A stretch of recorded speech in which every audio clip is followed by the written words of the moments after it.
Welcome, dear listener, to a peaceful journey through history. Tonight, we will take a slow-paced stroll through time, uncovering the less-spoken stories of the past. With gentle whispers, we will learn about the lives of people who lived long ago under the rule of the Islamic Calphates.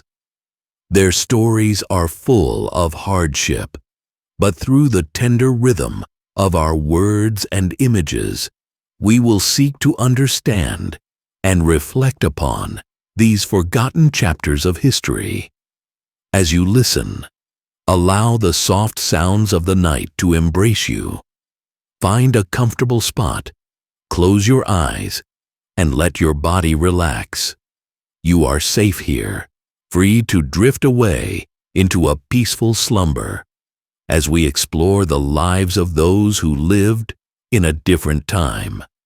Let's begin our quiet journey. Chapter 1. The Life of Slaves in Early Islamic Caliphates. In the early days of the Islamic Caliphates, many people were captured or born into slavery. The Caliphates, vast and powerful, were composed of various lands and regions, with many people subjected to the brutal realities of enslavement. Slavery, a common institution in these times, was not always voluntary. Many slaves were captured during military campaigns, prisoners of war forced into labor as a consequence of conflict. Others were born into servitude, their fates sealed before they even knew what the world outside their homes was like. These individuals lived under the harshest conditions, often in constant fear of punishment, their fates controlled entirely by their masters. Yet even in the darkest of circumstances, moments of light and hope could occasionally shine through. For many slaves, daily life was filled with labor, but also with routine. Their existence, though full of hardships, often unfolded with a quiet rhythm, providing a structure to the seemingly unbearable life of servitude. The daily labor of a slave was diverse, often extending from household duties to agricultural work and even military service. Slaves worked in homes, tending to gardens, cleaning, cooking, and caring for children.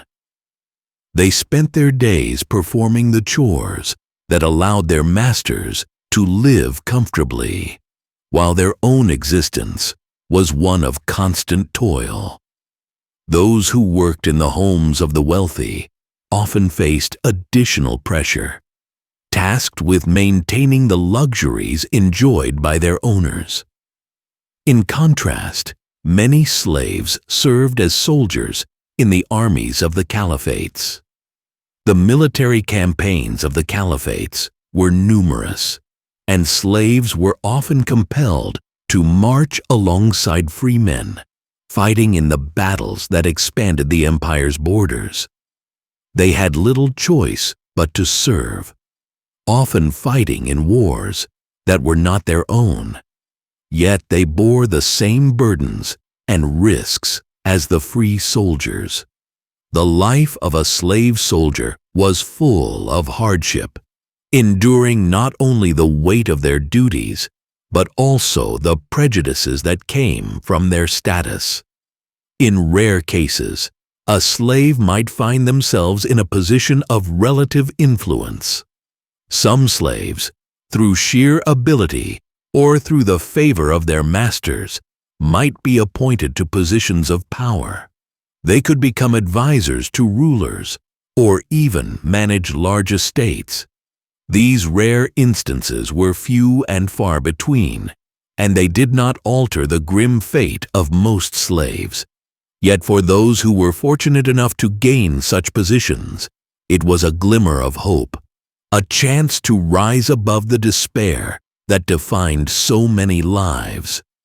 But for the majority, Life was hard and often short.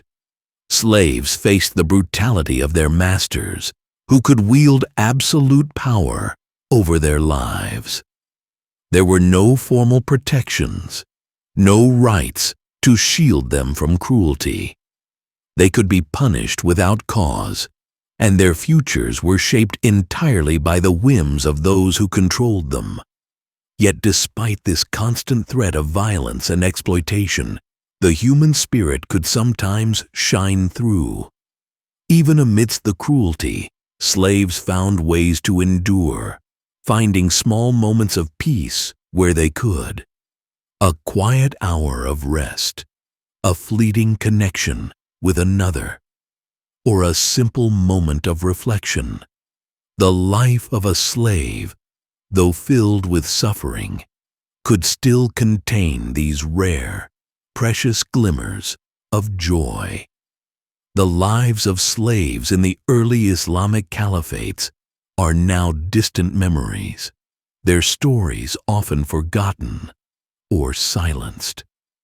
But it is in remembering these stories that we can gain a deeper understanding of the resilience of the human spirit, the quiet strength that can survive even the harshest of conditions.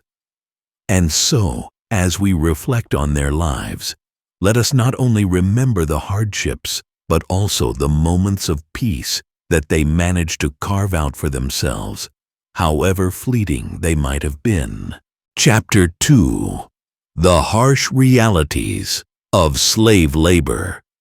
Slavery in the Islamic Caliphates was an institution that often resulted in immense suffering for the people caught within it. It was brutal for the majority, with the labor required of slaves ranging from grueling agricultural work to demanding construction tasks. The most unfortunate among them were trapped in this cycle of labor, with no way to escape their condition, while others faced even worse realities. However, the way slaves were treated varied greatly depending on their masters. Some slaves were given relatively humane conditions, while others faced unimaginable cruelty for even the smallest perceived offense. In the early Islamic Caliphates, slaves were essential to the empire's expansion. They played pivotal roles in agricultural production, providing the necessary labor to cultivate crops that sustained not only the ruling class, but the entire population. The fields were vast, and the work was relentless.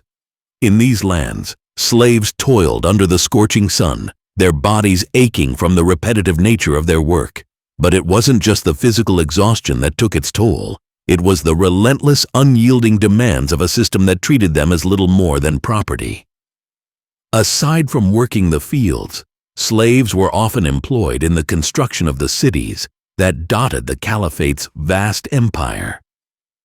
These cities, growing rapidly as the empire expanded, required an immense amount of labor. Slaves worked alongside free men, carrying stones, building walls, and erecting structures that would serve as fortifications for the Caliphate's future. These laborers worked with little respite, often laboring from dawn until dusk.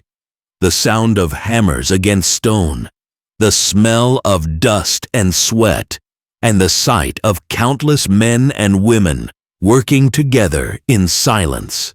These became the backdrop to the Caliphate's growing power.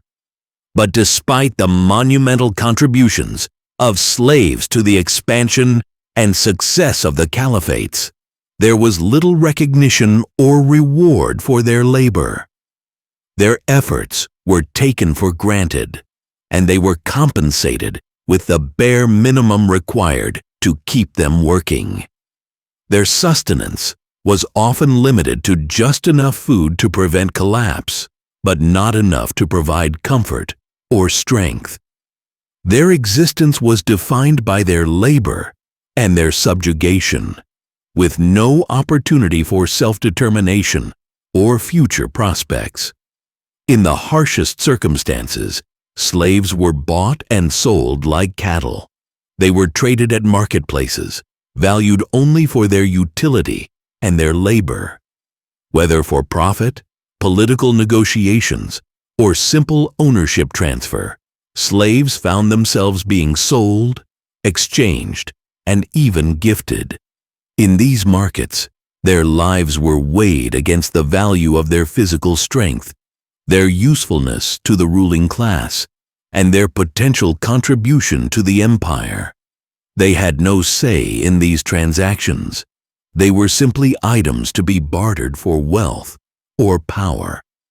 Some slaves were fortunate enough to have kind or generous masters who treated them with a degree of respect and, on rare occasions, allowed them the possibility of gaining their freedom. These instances, though, were exceptional. Most slaves were under the constant control of their masters, bound by an institution that denied them basic human rights. For many, the thought of freedom seemed like an impossible dream. Their days were marked by long hours of work, and their nights by the uncertainty of what the future held. Yet despite the unrelenting hardships and the constant threat of cruelty, there were moments of light.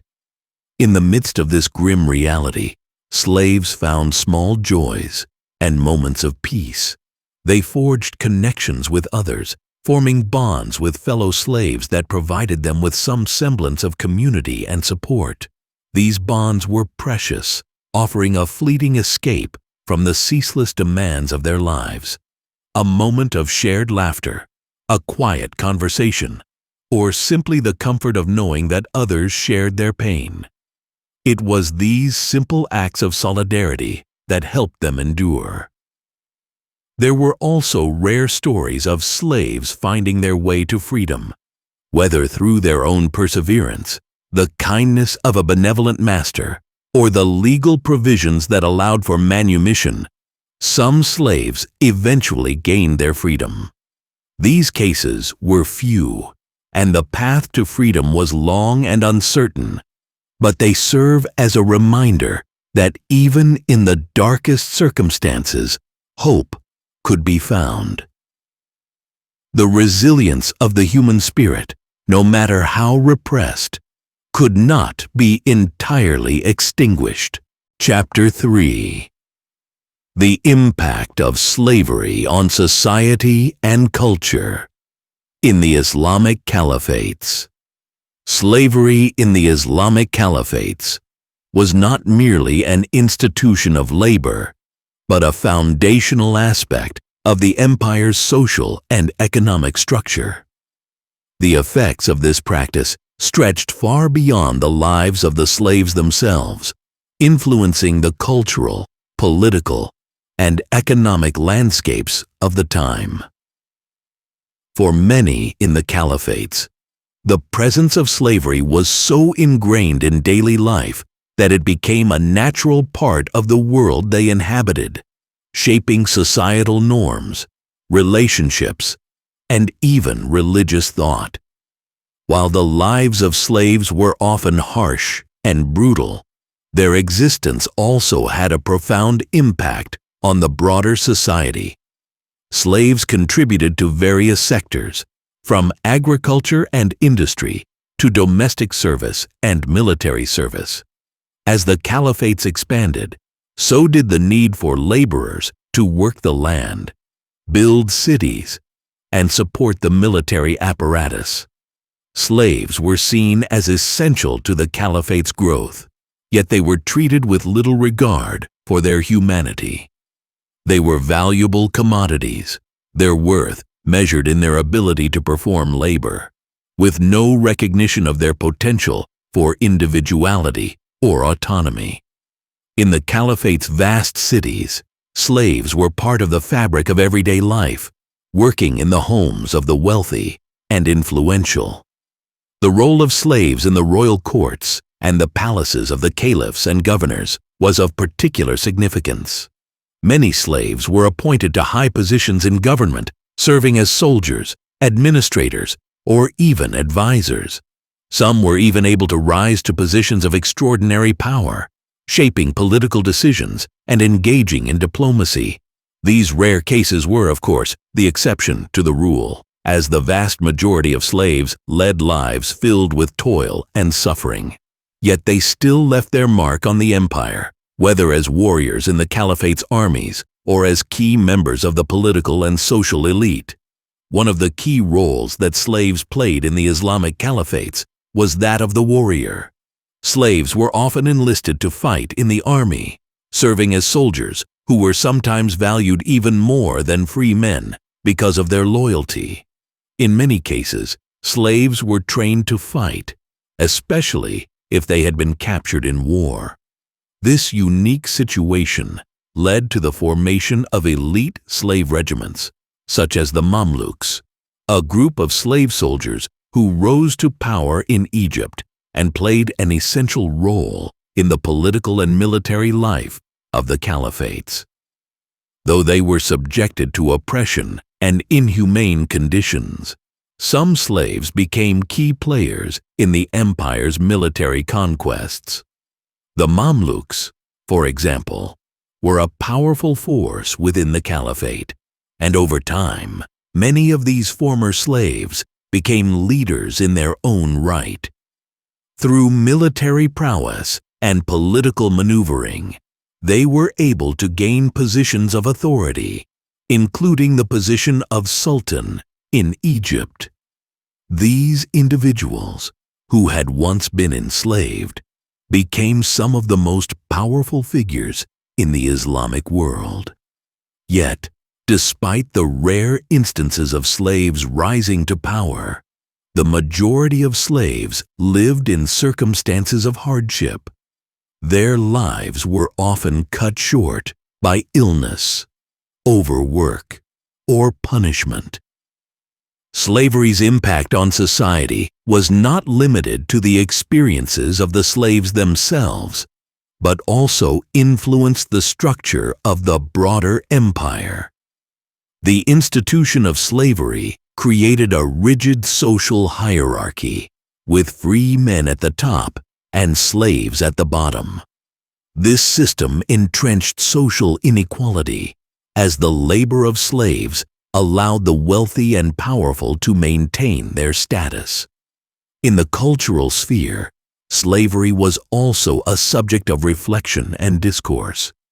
Many scholars in the Caliphates, particularly in the fields of law and theology, debated the morality of slavery and its place in Islamic society. Islamic teachings, while acknowledging the existence of slavery, also emphasized the importance of compassion and the fair treatment of slaves. Some religious leaders even advocated for the humane treatment of slaves, offering guidance on their care and welfare. Despite this, the practice of slavery remained firmly entrenched in society, and the legal frameworks that governed the lives of slaves were not substantially altered. Yet, it is also worth noting that there were significant cultural exchanges between slaves and the broader society. Slaves, particularly those who worked in the royal courts or in elite households, brought with them diverse cultural practices, traditions, and knowledge. The blending of cultures within the Caliphates contributed to the richness of the empire's art, literature, music, and cuisine. Slaves from various regions, ranging from Central Asia to Africa, brought their own customs and knowledge, which influenced the development of the Islamic world. Through these interactions, the Caliphates became a crossroads of cultures, with the labor and contributions of slaves playing a significant role in this vibrant cultural exchange. While the lives of these individuals were defined by oppression, their presence contributed to the growth and enrichment of the empire in ways that are often overlooked in history. In conclusion, the lives of slaves in the Islamic Caliphates were marked by hardship, but their impact on the society and culture of the empire was undeniable. From the fields to the royal courts, from the military to the cultural exchanges that shaped the caliphates, Slaves played a pivotal role in the creation of one of the most influential empires in history. Their labor, though unrecognized, laid the foundation for the growth and prosperity of the empire, and their presence in the fabric of society helped shape the world that would follow. Chapter 4. The Philosophy of Slavery in Islamic Thought. Slavery, as a widespread institution, was deeply embedded in the fabric of Islamic society during the Calphates. The practice existed long before the rise of Islam, and it continued under the rule of the caliphs.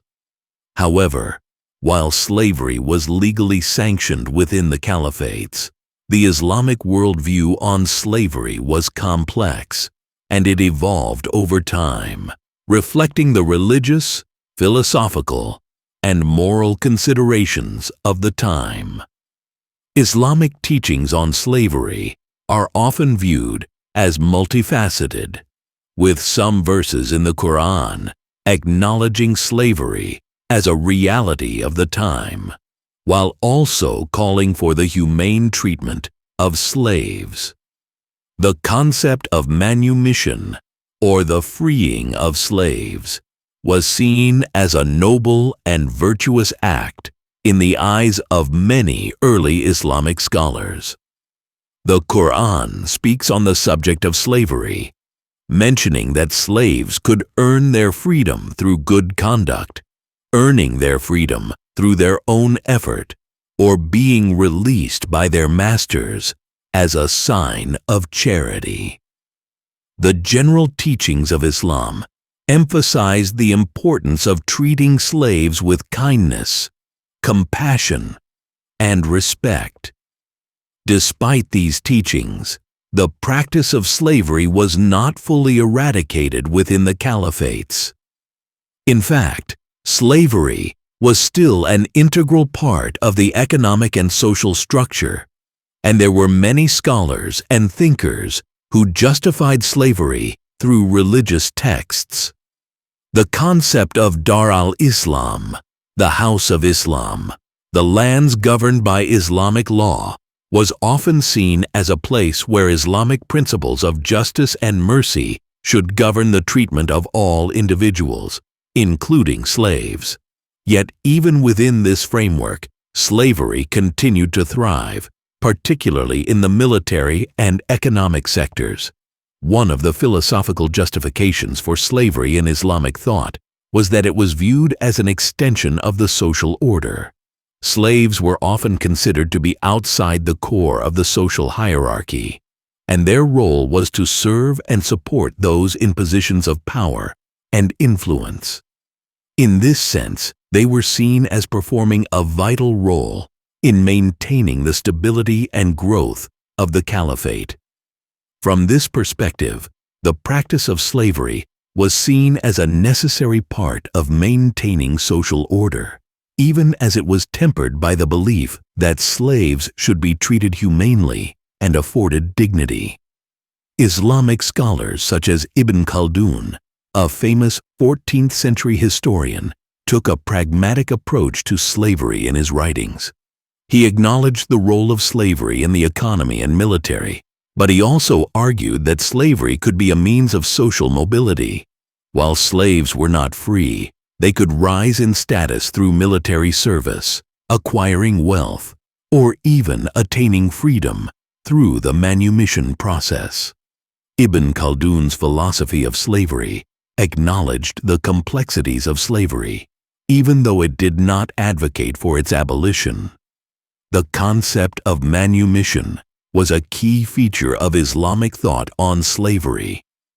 While it did not immediately lead to the abolition of slavery, it provided a moral framework for freeing slaves. Many Muslims believed that the act of freeing a slave was an act of piety, especially when done for the sake of charity or as an expiation for sins. The Quran contains multiple verses that encourage the freeing of slaves, and this act was highly praised. The idea of freeing slaves was seen as a way to earn favor in the eyes of God and as a means of bringing about social justice, though the system itself remained intact. One of the more progressive ideas that emerged from Islamic thought was the possibility of slaves gaining their freedom through agreements known as mukataba. These contracts allowed slaves to negotiate terms of their freedom with their masters, often by working for a period to pay off their price. This system, while not without its flaws, provided a pathway for some slaves to attain their freedom. In some cases, slaves could even rise to positions of wealth and power, as seen in the example of the Mamluks, a class of slave soldiers who eventually ruled Egypt. However, despite these more progressive ideas, slavery in the Islamic Caliphates remained a powerful institution that was difficult to dismantle.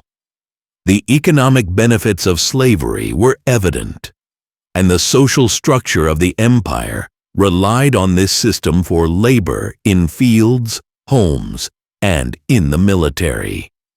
Slaves continued to be valued as property, and their labor was crucial to the functioning of society. Even as some scholars promoted manumission and others saw slavery as a necessary social institution, the reality for most slaves was one of hardship, exploitation, and limited chances for freedom. Islamic thought on slavery also raised important questions about human dignity and equality. While Islam called for the fair treatment of slaves and their eventual freedom, it also recognized the reality that slavery was deeply entrenched in society. For many of the Caliphate's elite, the idea of slavery was not inherently immoral, but rather a part of the social fabric that needed to be managed with kindness. The more progressive voices, advocating for manumission and humane treatment, found themselves at odds with the entrenched social and economic order, which maintained the status quo of slavery. In the centuries following the height of the Caliphates, slavery would continue to persist in many parts of the Muslim world. The abolition of slavery would not come until much later, as the institution was deeply entrenched in both the cultural and economic life of the regions. Yet, the philosophical debates surrounding slavery and the eventual calls for its abolition were influenced by the early Islamic teachings, which had acknowledged the inherent human dignity of all people and called for a more just and humane treatment of slaves. Chapter 5. The Role of Women in Slavery within the Islamic Caliphates. The lives of women in slavery within the Islamic Caliphates were shaped by a complex web of cultural, social, and religious factors. Slavery itself was a deeply entrenched institution, and the status of women, both enslaved and free, was determined by a variety of social and legal structures. For enslaved women, their position in society was both defined by their subjugation and by the roles they played in the households and military of the caliphates. The unique experience of enslaved women within these vast empires offers a glimpse into the struggles and resilience of women during this time. Enslaved women in the Islamic caliphates were primarily involved in domestic work. Their labor was critical in maintaining the households of the wealthy and powerful. They worked as servants in the homes of the elite, performing daily tasks such as cleaning, cooking, caring for children, and maintaining the household. Their lives were often confined to the domestic sphere, which limited their freedom and social mobility. Many of these women were captured during military campaigns or born into slavery, and they spent their lives under the control of their masters, with little recourse for changing their situation. However, the experiences of enslaved women were not solely confined to the household. Some women were employed in the royal courts or as concubines of caliphs and other high-ranking officials. These women were often granted a higher social status within the household compared to the other enslaved women. Some even had the opportunity to exert influence over the political and social affairs of the empire. Though still technically enslaved, these women had access to the power and wealth of the ruling class. Their roles were complex and varied, and their influence, though often hidden, shaped the political landscape of the Calphates. Concubinage played a significant role in the lives of enslaved women within the Islamic Calphates. Concubines were women who were owned by powerful men, and while they were considered property, they also occupied a distinct role in the social hierarchy. Concubines were often involved in producing heirs for their masters, as many caliphs and rulers took multiple wives and concubines. In some cases, concubines could rise to positions of power and influence, becoming important figures in the court and even bearing children who would eventually ascend to the throne. These women, while still enslaved, could gain a degree of autonomy and status through their connection to the powerful men they served.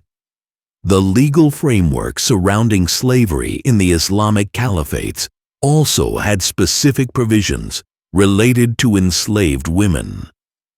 According to Islamic law, the treatment of enslaved women was governed by principles of fairness and respect.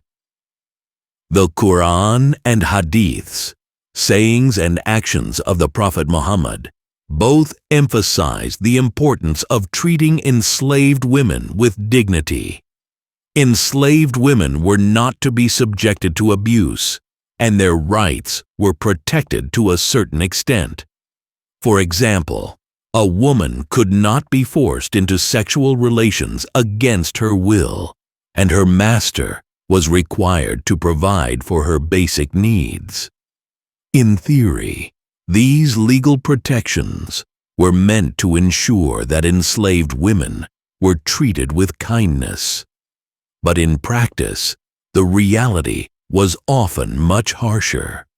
The experience of enslaved women was marked by the constant threat of sexual exploitation, abuse, and violence.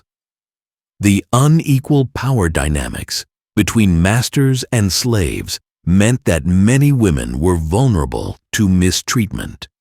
Even though Islamic law offered some protections, the social and economic structures of the time allowed for these laws to be easily ignored or circumvented by those in positions of power.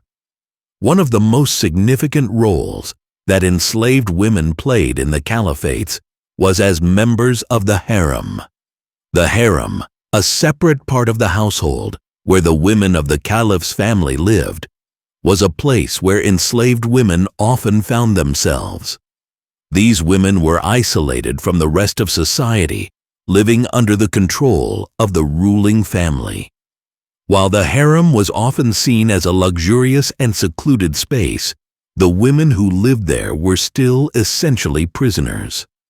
Their roles were to provide companionship, and in many cases, children, for the caliphs and other high-ranking men. Some women found power and influence in the harem, becoming important political figures in their own right, while others remained in the shadows of the royal courts, their lives defined by submission. Despite the oppressive nature of their circumstances, some enslaved women found ways to exert influence within their limited roles. Through their relationships with the men of the court, concubines and wives could play a significant part in politics and diplomacy. Some even influenced the decisions of the caliph or other rulers, while others worked behind the scenes to secure power for their children. These women, though enslaved, were able to navigate the complex political landscape of the caliphates and, in some rare cases, shape the destiny of the empire. The experiences of enslaved women in the Islamic caliphates were marked by hardship, but they were also shaped by the opportunities for power and influence that came with their roles in the royal court or the harem. While the majority of enslaved women were confined to domestic labor, a few managed to find ways to rise above their status and become influential figures within the empire. Their stories are a testament to the resilience and resourcefulness of women who, despite being trapped in a system of oppression, were able to wield power and influence in a world that often denied them both. Chapter 6: The Path to Emancipation, Slavery and Freedom in the Islamic Caliphates. While slavery was deeply embedded in the social and economic structures of the Islamic Caliphates, there were still pathways for slaves to gain their freedom. These avenues, though limited, provided opportunities for some slaves to rise above their circumstances. The road to emancipation, while long and uncertain, was not entirely impossible, and for those fortunate enough to gain their freedom, it represented a chance to break free from the harsh constraints of slavery and begin a new life. The concept of manumission, freeing a slave, was an important aspect of Islamic thought, though not always put into practice in the ways intended by religious teachings. The Quran and the Hadiths, the sayings of Prophet Muhammad, contain several references to the freeing of slaves, often presenting it as an act of charity and righteousness. These texts emphasized that freeing a slave was a virtuous act that would earn a person favor in the eyes of Allah. The idea was that manumission could be a means of purifying one's soul and achieving a higher moral standing. However, while the religious teachings encouraged the freeing of slaves, it did not mandate it. Consequently, the institution of slavery remained in place throughout the Islamic world, with freedom often a distant hope for those in servitude. There were various ways in which slaves could be freed, both through legal means and personal efforts. One of the more prominent ways for a slave to gain freedom was through an agreement known as mukataba. This was a contract between a master and a slave, in which the slave would agree to work for a certain number of years in exchange for their freedom. Once the agreed-upon term had been completed, the slave would be emancipated.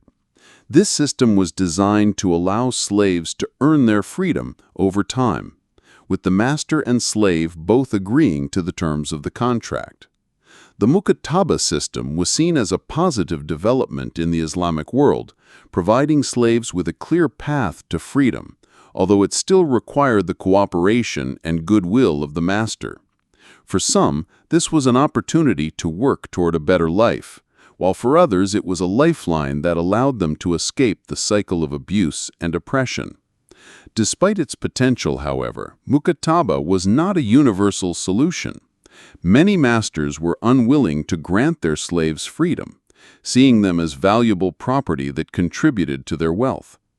As a result, the practice of manumission remained inconsistent, and the number of slaves who successfully earned their freedom through this method was relatively small. Another avenue for emancipation came through the payment of ransom. Slaves who had been captured during war or raids sometimes had the opportunity to buy their freedom. In these cases, the family of the slave or the slave themselves could raise money to pay their master for their release. This method was often difficult, as it required slaves to either have personal wealth or rely on the support of family or community. The process was fraught with challenges, and many slaves found themselves in a cycle of debt that made their freedom unattainable. One of the most significant factors that influenced the possibility of emancipation was the relationship between the master and the slave. Masters who were more humane or who had a personal connection with their slaves sometimes allowed them to gain their freedom. These relationships were often rare and fragile, but they provided a glimmer of hope in an otherwise harsh system. In some cases, a master might release a slave out of kindness or as a reward for loyalty, while in other instances, a slave might be freed as a part of a legal settlement or as a condition for participation in a religious or charitable act. In addition to personal manumission, there were also societal factors that contributed to the potential for emancipation. The Islamic concept of zakat, or almsgiving, emphasized the need for wealthier Muslims to help those in need, including freeing slaves. Some wealthy individuals took it upon themselves to pay for the freedom of slaves as an act of charity. This practice, while not widespread, was a means by which some slaves were able to escape their servitude. The idea of freeing a slave as an act of charity was also seen as a moral obligation in some cases, though this was dependent on the individual's wealth and generosity. Despite the religious and legal avenues available for freedom, the harsh realities of slavery meant that the majority of slaves lived and died in captivity. For many, the dream of freedom was never realized. The persistence of slavery was intertwined with the economic needs of the Calphates, as slaves were essential to the functioning of agricultural, military, and domestic systems. Their labor was too valuable to the ruling class, and as a result, the system of slavery was difficult to dismantle. The concept of freedom was a powerful one, and while many slaves never experienced it, their desire for emancipation was a constant undercurrent throughout the history of the Calphates. Even those who were born into slavery could dream of the possibility of a life beyond their circumstances. For some, their perseverance and determination led them to freedom, while for others, the journey was a long and unfulfilled one. In the end, the road to emancipation in the Islamic Caliphates was shaped by a combination of legal, religious, and personal factors. While there were avenues for freedom, they were not accessible to all slaves. Yet for those who managed to gain their liberty, it represented a triumph over the oppressive system that had held them captive. The history of slavery in the Islamic Caliphates is a story of both suffering and hope, of hardship and resilience. It is a story of people who, even in the darkest of circumstances, still believed in the possibility of freedom. Chapter 7. The Role of Slavery in the Military and Political Expansion of the Caliphates. Slavery in the Islamic Caliphates was not only a social and economic institution, but also a crucial element in the military and political strategies that shaped the empire's growth. The Caliphates, which spanned vast territories across the Middle East, North Africa, and parts of Europe and Asia, relied heavily on slave labor, both in domestic settings and in the military. The use of slaves in the military was particularly significant, as many slaves were trained and conscripted to fight in the armies of the Caliphates, helping to expand the empire and solidify its power. This chapter explores how slavery intertwined with military expansion and how it shaped the political landscape of the Caliphates. One of the most notable uses of slaves in the military was the establishment of elite slave soldier regiments. These regiments, known as the Mamluks, played an essential role in the military operations of the Islamic Caliphates. The Mamluks were initially slaves who had been purchased or captured during military campaigns, and they were trained as warriors. Over time, they rose to prominence within the military, gaining not only military expertise but also significant political power. The Mamluks were considered loyal and reliable soldiers, as they had no family ties or obligations that might conflict with their duties to their masters. They were intensely loyal to the caliph or the ruler they served, making them formidable forces on the battlefield. The Mamluk system began in the early caliphates, particularly under the Ayyubid dynasty in Egypt. Slaves were brought in from regions such as the Caucasus, Central Asia, and Eastern Europe, and were trained in the art of warfare. The Mamluks were known for their exceptional skill with weapons, particularly the sword and bow, and their discipline and courage in battle. Over time, many Mamluks gained high-ranking positions in the military and government, and some even ascended to the throne. The Mamluks would eventually become a powerful military elite, ruling Egypt for several centuries after the decline of the Ayyubid dynasty. This unique class of slave soldiers highlights the complex relationship between slavery and political power in the Islamic world. The rise of the Mamluks is one of the most striking examples of how slavery could be intertwined with political and military power. While slaves were typically seen as property with no rights, the Mamluks demonstrated that, with the right training and circumstances, they could rise to positions of great authority. The political power of the Mamluks was not just symbolic, but had a lasting impact on the political landscape of the Islamic world. The Mamluks controlled the military and the administrative apparatus of Egypt for generations, influencing the course of history in the region. Their influence extended beyond military matters as they became key players in the political and cultural development of Egypt and the wider Islamic world. The use of slaves in the military also had profound implications for the political structure of the Calphates. Slaves who served as soldiers or warriors were often treated with respect and rewarded for their bravery, but their loyalty was primarily to the ruler or to the state. This created a distinct power dynamic where the military elite, composed of former slaves and freedmen, could exert significant influence over political decisions. This shift in power raised questions about the role of slaves in governance and how their loyalty to the state could sometimes outweigh their loyalty to individual rulers. While the Mamluks were the most famous example of slave soldiers in the Islamic world, other regions and caliphates also relied on the military prowess of enslaved people. The Ottoman Empire, for example, employed a similar system known as the Janissaries, where young boys were taken as slaves, converted to Islam, and trained to serve in the military. These soldiers, like the Mamluks, were intensely loyal to the empire, and their role in the military was pivotal in the expansion and consolidation of Ottoman power. The use of slaves in the military was not limited to the elite regiments.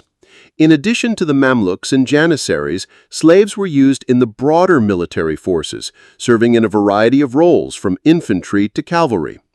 These slaves were often recruited from regions that had been conquered by the caliphates, and they were trained to fight alongside free soldiers. Many of these slaves were treated poorly, enduring the hardships of war with little regard for their well-being. The threat of violence and death was ever present, and for many slaves, the military was just another means of survival. In the larger context of the caliphate's military strategies, the use of slaves was both practical and symbolic. Slaves were a valuable resource in the expansion of the empire, and their loyalty to their masters was seen as an asset. Yet at the same time, the very presence of slaves in the military highlighted the contradictions within the caliphate's social order. While slaves were subjugated and oppressed, they were also pivotal in the empire's growth and success. The paradox of slavery, an institution that both oppressed and empowered, was central to the political and military foundations of the caliphates. As the caliphates expanded their territory and influence, the use of slaves in the military became an integral part of their identity. The loyalty and discipline of slave soldiers like the Mamluks and Janissaries were crucial in securing victories on the battlefield and ensuring the political stability of the empire. At the same time, the paradoxical nature of their status, being both oppressed and empowered, served as a reminder of the complexity of the relationship between slavery, power, and politics in the Islamic world. The influence of slave soldiers like the Mamluks also extended to the cultural and intellectual development of the caliphates. As these former slaves rose to positions of power, they brought with them a unique perspective on governance and leadership. The Mamluks, in particular, were patrons of the arts and architecture, commissioning grand mosques, palaces, and schools. They played a significant role in shaping the cultural landscape of Egypt and the Islamic world. leaving behind a lasting legacy. In conclusion, the role of slavery in the military and political expansion of the Islamic Caliphates was both complex and influential. The use of slaves as soldiers not only played a crucial role in the military successes of the empire, but also helped shape the political structure and cultural development of the caliphates. While slavery itself remained an institution that oppressed millions, the story of slave soldiers like the Mamluks demonstrates the paradoxical nature of their status and their ability to rise to power within a system that sought to suppress them. Chapter 8. Slavery in the Cultural and Economic Landscape of the Islamic Caliphates. Slavery in the Islamic Caliphates was not just an institution tied to labor and military service. It was intricately woven into the cultural and economic fabric of the empire. The vast and diverse territories under caliphate rule were supported by the work of slaves, who contributed to almost every sector of society, from agriculture and trade to the arts and education. While the economic role of slaves in the caliphates is well documented, their impact on the cultural development of the empire is often overlooked. This chapter delves into the economic and cultural contributions of enslaved people within the Islamic caliphates and how their labor and creativity helped shape one of the most prosperous and culturally rich periods in history. Slaves in the Islamic caliphates worked in various economic sectors, from agriculture to industry. As the empire expanded, the demand for labor increased, and slaves were integral to the production of goods and services. Agricultural slavery was particularly important, as slaves worked the land to produce the food that sustained the population. They toiled in fields of wheat, barley, and rice, and were essential to the growth of cities. In addition to crop cultivation, slaves also worked as shepherds, tending herds of sheep and camels, which provided wool, milk, and other resources crucial to the economy. In cities, slaves were employed in a wide range of industries, from textile production and pottery to metalworking and carpentry. Many slaves worked in the bustling markets of the caliphates, where they helped trade goods, transport goods, and manage the administrative side of commerce. The importance of slaves in urban economies cannot be overstated. Their labor enabled the growth of cities, the expansion of trade, and the flourishing of markets that connected the Islamic world with regions in Europe, Africa, and Asia. Slaves often worked as merchants, traders, or accountants, facilitating the trade networks that underpinned the prosperity of the caliphates. But the contributions of enslaved people extended far beyond the economic sphere. Slaves played a significant role in the cultural and intellectual life of the caliphates. The Islamic Golden Age, a period of scientific, artistic, and philosophical achievement, was in part made possible by the labor and creativity of slaves. Many slaves worked in the royal courts and households of the caliphs, where they served as musicians, artists, and scholars. In the courts, enslaved men and women were often highly skilled in music, literature, and the arts. Some slaves, particularly those captured from Central Asia and Africa, brought with them rich cultural traditions that influenced the development of art, literature, and music in the caliphates. One of the most notable examples of the cultural contributions of slaves was the role of enslaved women in the harem. While the harem was often a place of isolation and confinement, it also became a center of artistic and intellectual activity. Enslaved women who were part of the harem often had access to education, and some became poets, musicians, and philosophers. These women played a significant role in the cultural life of the caliphates, creating works of art, poetry, and music that reflected the rich cultural diversity of the empire. Slaves in the Islamic caliphates were also involved in the development of Islamic scholarship. Many slaves who were educated in the royal courts became scholars, physicians, and historians, contributing to the intellectual legacy of the caliphates.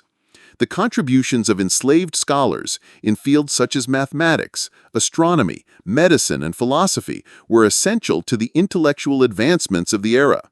The works of enslaved scholars were often translated into multiple languages and circulated throughout the caliphates, helping to spread knowledge and ideas that would influence the development of Western thought during the Renaissance. The economic contributions of slaves also extended to the infrastructure of the caliphates. Slaves were often used in the construction of monumental buildings such as mosques, palaces, and schools. The architecture of the Islamic caliphates, with its intricate designs, arches, and domes, was built by the hands of slaves. These buildings, which still stand today as symbols of Islamic culture, were the result of slave labor. The construction of these architectural wonders required the skills of artisans, laborers, and engineers, many of whom were enslaved. The use of slaves in construction also allowed for the rapid expansion of cities, as slaves built the roads, bridges, and public buildings that facilitated the growth of the empire. The economic importance of slavery in the Islamic caliphates was closely tied to the development of trade networks. Slaves were essential to the functioning of these networks as they worked as merchants, traders, and middlemen. They facilitated the exchange of goods and services across the empire, connecting the Islamic world with regions as far away as China, India, and Spain. The wealth generated by trade allowed the caliphates to flourish, and the labor of slaves was a key part of this success. Slaves also worked in the production of luxury goods, such as silk, textiles, and spices, which were highly valued in international markets. The caliphates became hubs of commerce, attracting merchants from across the world, and the labor of slaves was a driving force behind this success. Despite the significant contributions of slaves to the cultural and economic development of the Islamic caliphates, their status remained one of subjugation. Slaves were often seen as property, and their rights were limited by the laws and customs of the time. Although there were religious teachings that emphasized the humane treatment of slaves, the reality for most enslaved people was one of hardship and exploitation. The labor and creativity of slaves helped to build the empire, but they were not rewarded for their efforts. Their contributions to the cultural and economic life of the caliphates were often overshadowed by the system of oppression that defined their lives. Yet despite the overwhelming hardships, the legacy of enslaved people in the Islamic caliphates is undeniable. Their labor, creativity, and intellectual contributions helped to shape one of the most advanced and prosperous empires in history. The cultural richness of the caliphates, their advancements in science and medicine, and their architectural achievements all bear the mark of the enslaved people who contributed to their success. Chapter 9. The Legacy of Slavery in the Decline and Fall of the Islamic Caliphates. As the Islamic caliphates reached the height of their power, slavery was deeply embedded in the political, economic, and cultural structures that sustained the empire. However, as time went on, the institution of slavery and its role within the caliphates began to face increasing challenges. Political instability, military conflicts, and economic changes contributed to the gradual decline of the caliphates, and with this decline came the weakening of the systems that had allowed slavery to thrive. In this chapter, we will explore the complex relationship between the institution of slavery and the eventual fall of the Islamic caliphates, examining how slavery both influenced and was influenced by the changing tides of history. Slavery was a cornerstone of the economy and the military of the Islamic caliphates. The empire's vast territorial expanse required significant labor to maintain its agricultural production, infrastructure, and military power. Slaves were vital to the functioning of the caliphates, particularly in the agricultural sectors that fed the growing population, in the military, where they served as elite soldiers like the Mamluks, and in urban economies, where they worked in trade, commerce, and craftsmanship. As the caliphates expanded, their reliance on slavery became stronger, reinforcing the status quo and maintaining the hierarchical structures of society. However, as the caliphates began to weaken in the face of external invasions, internal divisions, and economic difficulties, the stability that had sustained the institution of slavery also began to erode. The empire's borders shrank, and the caliphates were divided into smaller, less cohesive political entities. The military, once a powerful force, began to fragment, with armies that relied heavily on slave soldiers now struggling to maintain unity and discipline. The institution of slavery, which had been a source of strength and continuity for the caliphates, began to lose its grip on the empire. One of the most significant factors contributing to the decline of slavery in the Islamic caliphates was the rise of new military technologies and the shift in military tactics. The Mamluks, once an elite corps of slave soldiers, began to lose their power as new forms of warfare were introduced. The advent of gunpowder and firearms changed the nature of combat, making the heavily dependent Mamluks less effective in battle. Their once prominent role in the military was diminished as new recruits and tactics took center stage. The reliance on slave soldiers, which had once been an asset to the caliphates, began to fade as the military landscape evolved. Economically, the decline of the caliphates led to a reduction in the demand for slaves. As trade routes were disrupted by invasions and as internal strife weakened the stability of the empire, the agricultural and industrial sectors that had relied on slave labor also began to decline. The once vibrant trade networks that connected the Islamic world with Europe, Asia, and Africa began to wither as the empire fractured. The decline of these economic activities reduced the demand for slaves, further weakening the foundation of the caliphate's economy. The weakening of the caliphates also led to an increase in the vulnerability of slaves. As the empire fragmented, many slaves found themselves caught in the midst of political and military upheaval. In some regions, the collapse of central authority led to widespread violence and exploitation of slaves. Many slaves were abandoned, left without the protections they once had under the caliphate's rule. This increasing instability, combined with the loss of economic opportunities, made the lives of slaves even more precarious. The eventual decline of the Islamic caliphates was also marked by the rise of new political systems and empires that viewed slavery differently. The Ottoman Empire, which succeeded the earlier caliphates, continued to rely on the use of slaves, but the system was transformed over time. While the Ottomans initially adopted the Mamluk model of using slave soldiers, they later moved toward a system of military conscription and the recruitment of free soldiers. This shift in military structure was part of the broader trend of diminishing reliance on slaves in the political and military systems of the Islamic world.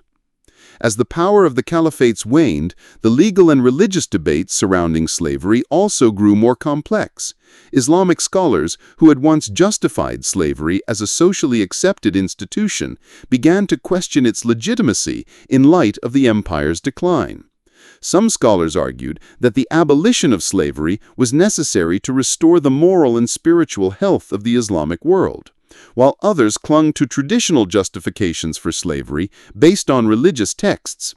These debates were part of a larger discourse on social reform, as the Islamic world grappled with the challenges of modernization and the need to adapt to changing global circumstances. While slavery was not fully abolished within the Islamic world until much later, the decline of the caliphates marked the beginning of a shift in how slavery was viewed and practiced. The institution, once seen as a vital component of the caliphate's power, was now increasingly seen as a relic of the past.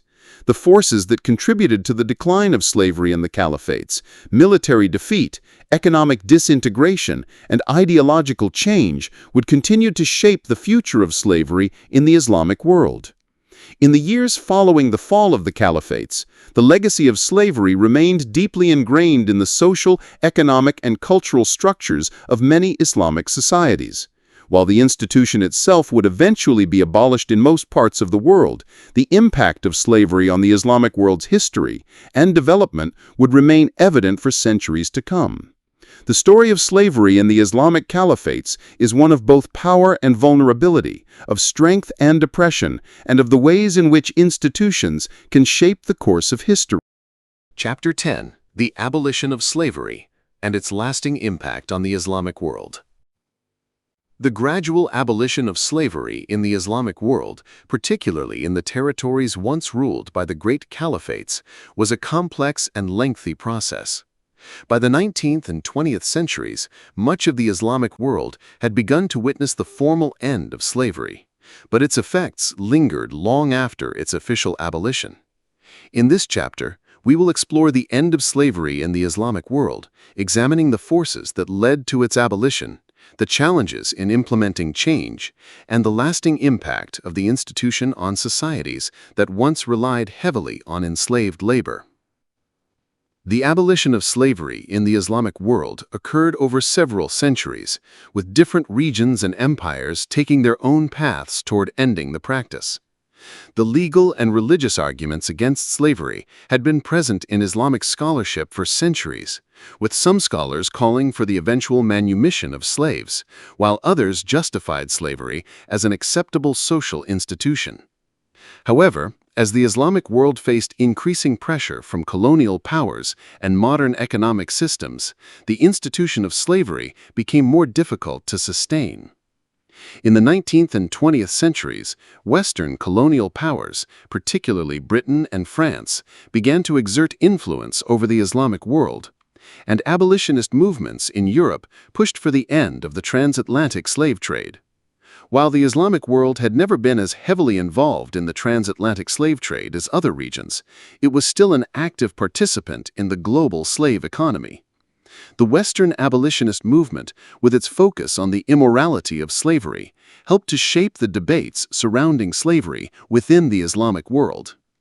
Many Muslim leaders, scholars, and reformers began to argue that the practice of slavery was incompatible with the moral teachings of Islam, and that the time had come to abolish it. The Ottoman Empire, one of the last great Islamic empires, was among the first to take steps toward the abolition of slavery. Although slavery had been practiced within the empire for centuries, the Ottoman rulers began to face increasing pressure from European powers who had already abolished slavery in their colonies. The Ottoman Empire officially abolished the slave trade in 1847, though slavery itself persisted for several more decades.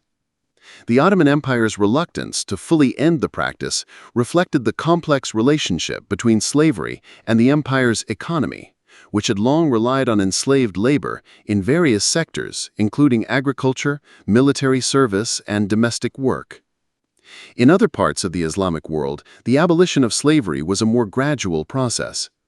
In Egypt, the Mamluks had long been an influential military and political force, but their power began to wane in the 19th century. As Egypt modernized and adopted new military and economic practices, the use of slave soldiers, such as the Mamluks, became less relevant. The Egyptian government, under the leadership of Muhammad Ali Pasha, abolished the slave trade in the early 19th century, and slavery itself began to decline in the country. However, it was not until the late 19th century that Egypt formally abolished slavery, following pressure from both European powers and internal reform movements. The process of abolition was similarly slow in other parts of the Islamic world, such as Persia, modern-day Iran, the Arabian Peninsula, and North Africa. Many Muslim leaders and reformers recognized the changing tide of history and called for the gradual end of slavery. Some, like the prominent Egyptian scholar Muhammad Abdu, argued that slavery was incompatible with the principles of equality and justice in Islam. Abdu and others like him promoted the idea of tawhid, the oneness of God, and human dignity as central to the Islamic worldview, which they argued could not support the continued enslavement of human beings. The abolition of slavery in the Islamic world was also influenced by the changing economic structures. With the rise of industrialization in Europe and the development of new labor systems, the demand for enslaved labor in the Islamic world began to decline. The global economy shifted, and free labor became the norm in many parts of the world. As a result, the once reliant institution of slavery became increasingly unprofitable and less viable for many of the empires that had relied on it. By the early 20th century, most Islamic nations had formally abolished slavery, either through legal reforms or as a result of international pressure. In Saudi Arabia, for example, slavery was officially abolished in 1962, making it one of the last countries in the Islamic world to end the practice. The abolition of slavery marked a significant turning point, but the legacy of slavery continued to influence social structures, economic systems, and even political relationships in many of these countries. The social and cultural impact of slavery in the Islamic world did not end with its formal abolition. Slavery had been deeply ingrained in the social fabric of many Islamic societies, and its legacy continued to shape the relationships between different social classes, ethnic groups, and regions. In many places, former slaves and their descendants struggled to integrate into society, facing discrimination, marginalization, and economic hardship. The legacy of slavery, therefore, was not just a matter of historical interest, but one that had lasting implications for the social and political development of the Islamic world. In addition to the social and economic effects, the abolition of slavery in the Islamic world also had cultural and intellectual ramifications. The end of slavery forced Islamic societies to re-examine their understanding of human rights, justice, and equality. Many Muslim reformers began to focus on issues such as poverty, education, and social welfare, seeking to create societies that were more inclusive and equitable. The intellectual debates surrounding slavery led to a broader reconsideration of the moral and ethical principles underpinning Islamic law and governance. Despite the abolition of slavery, issues related to labor, inequality, and human rights remain pressing in many parts of the Islamic world. The historical context of slavery, with its deeply embedded systems of power and control, has left a lasting imprint on these societies. However, the end of slavery also paved the way for new movements toward justice, equality, and human dignity, with modern reformers continuing to build on the ideas of their predecessors. Chapter 11. The continued struggles and impact of slavery's legacy in the modern Islamic world. Although slavery was officially abolished in most parts of the Islamic world by the late 19th and early 20th centuries, its legacy continues to resonate in contemporary societies. The abolition of slavery did not immediately result in the complete integration of former slaves into the fabric of society, nor did it erase the deeply entrenched systems of inequality and discrimination that had existed for centuries. In this chapter, we explore the lasting impact of slavery's legacy in the modern Islamic world, focusing on the continued struggles faced by the descendants of enslaved peoples, as well as the ongoing challenges surrounding issues of labor, social justice, and human rights. The abolition of slavery in the Islamic world was an important and necessary step forward, but it did not automatically lead to equality. For many former slaves, freedom came with its own set of challenges. While slavery had formally ended, the systemic barriers to integration remained strong. Former slaves and their descendants often found themselves marginalized, living in poverty, and struggling to access education, land, and economic opportunities. The social stigma of being born into slavery persisted, and in many places, these individuals continued to face discrimination and exclusion. In some regions, former slaves were relegated to the lowest rungs of society, where they worked in the most menial and poorly paid jobs. While they were no longer legally bound to serve as property, their economic status often remained tied to the labor systems that had once enslaved them. Many were forced to continue working in the same industries they'd labored in during slavery, such as agriculture, domestic service, and construction. The lack of opportunity for upward mobility meant that many descendants of slaves remained trapped in cycles of poverty and disenfranchisement. In countries where slavery had been deeply embedded in the economic structure, such as Egypt, the Arabian Peninsula, and parts of North Africa, the shift from a slave-based economy to a free labor market was not smooth. The transition was hindered by the lack of education and training among former slaves, who had often been denied access to schooling and other opportunities for personal development. This created a class of people who were economically vulnerable and unable to fully participate in the modern economy. The continuing legacy of slavery also manifested in the social and cultural spheres. In many Islamic societies, the descendants of enslaved peoples were often stigmatized based on their ancestry. They were subjected to prejudices and discrimination from other social groups, and their status as former slaves often shaped their interactions with society. This was particularly true in regions where slavery had been associated with specific ethnic or racial groups, such as the Sahelian or sub-Saharan African slaves in the Arab world, or the Circassian and Turkic slaves in the Ottoman Empire. The social divisions created by slavery persisted long after its formal abolition, and these divisions contributed to tensions between different groups within the Islamic world. One of the most visible effects of slavery's legacy in the modern world is the persistence of caste-like systems in some Islamic societies. In countries such as Mauritania, where slavery continued into the 20th century, the descendants of slaves are still treated as a marginalized underclass. These individuals face barriers to education, employment, and social mobility, and they continue to experience discrimination based on their status as descendants of enslaved peoples. In Mauritania, despite the country's legal abolition of slavery in 1981, modern forms of servitude and bonded labor continue to persist, with enslaved individuals often trapped in rural agricultural labor or domestic servitude. In the Arabian Peninsula, where slavery was abolished in the mid-20th century, the descendants of enslaved Africans still face discrimination and marginalization. The historical legacy of slavery has shaped the racial and social dynamics in countries like Saudi Arabia and Yemen, where African migrant workers, often descendants of enslaved peoples, are often treated as second-class citizens, denied basic rights, and subjected to exploitation. While these workers are no longer enslaved in the traditional sense, they continue to face economic hardship and social exclusion.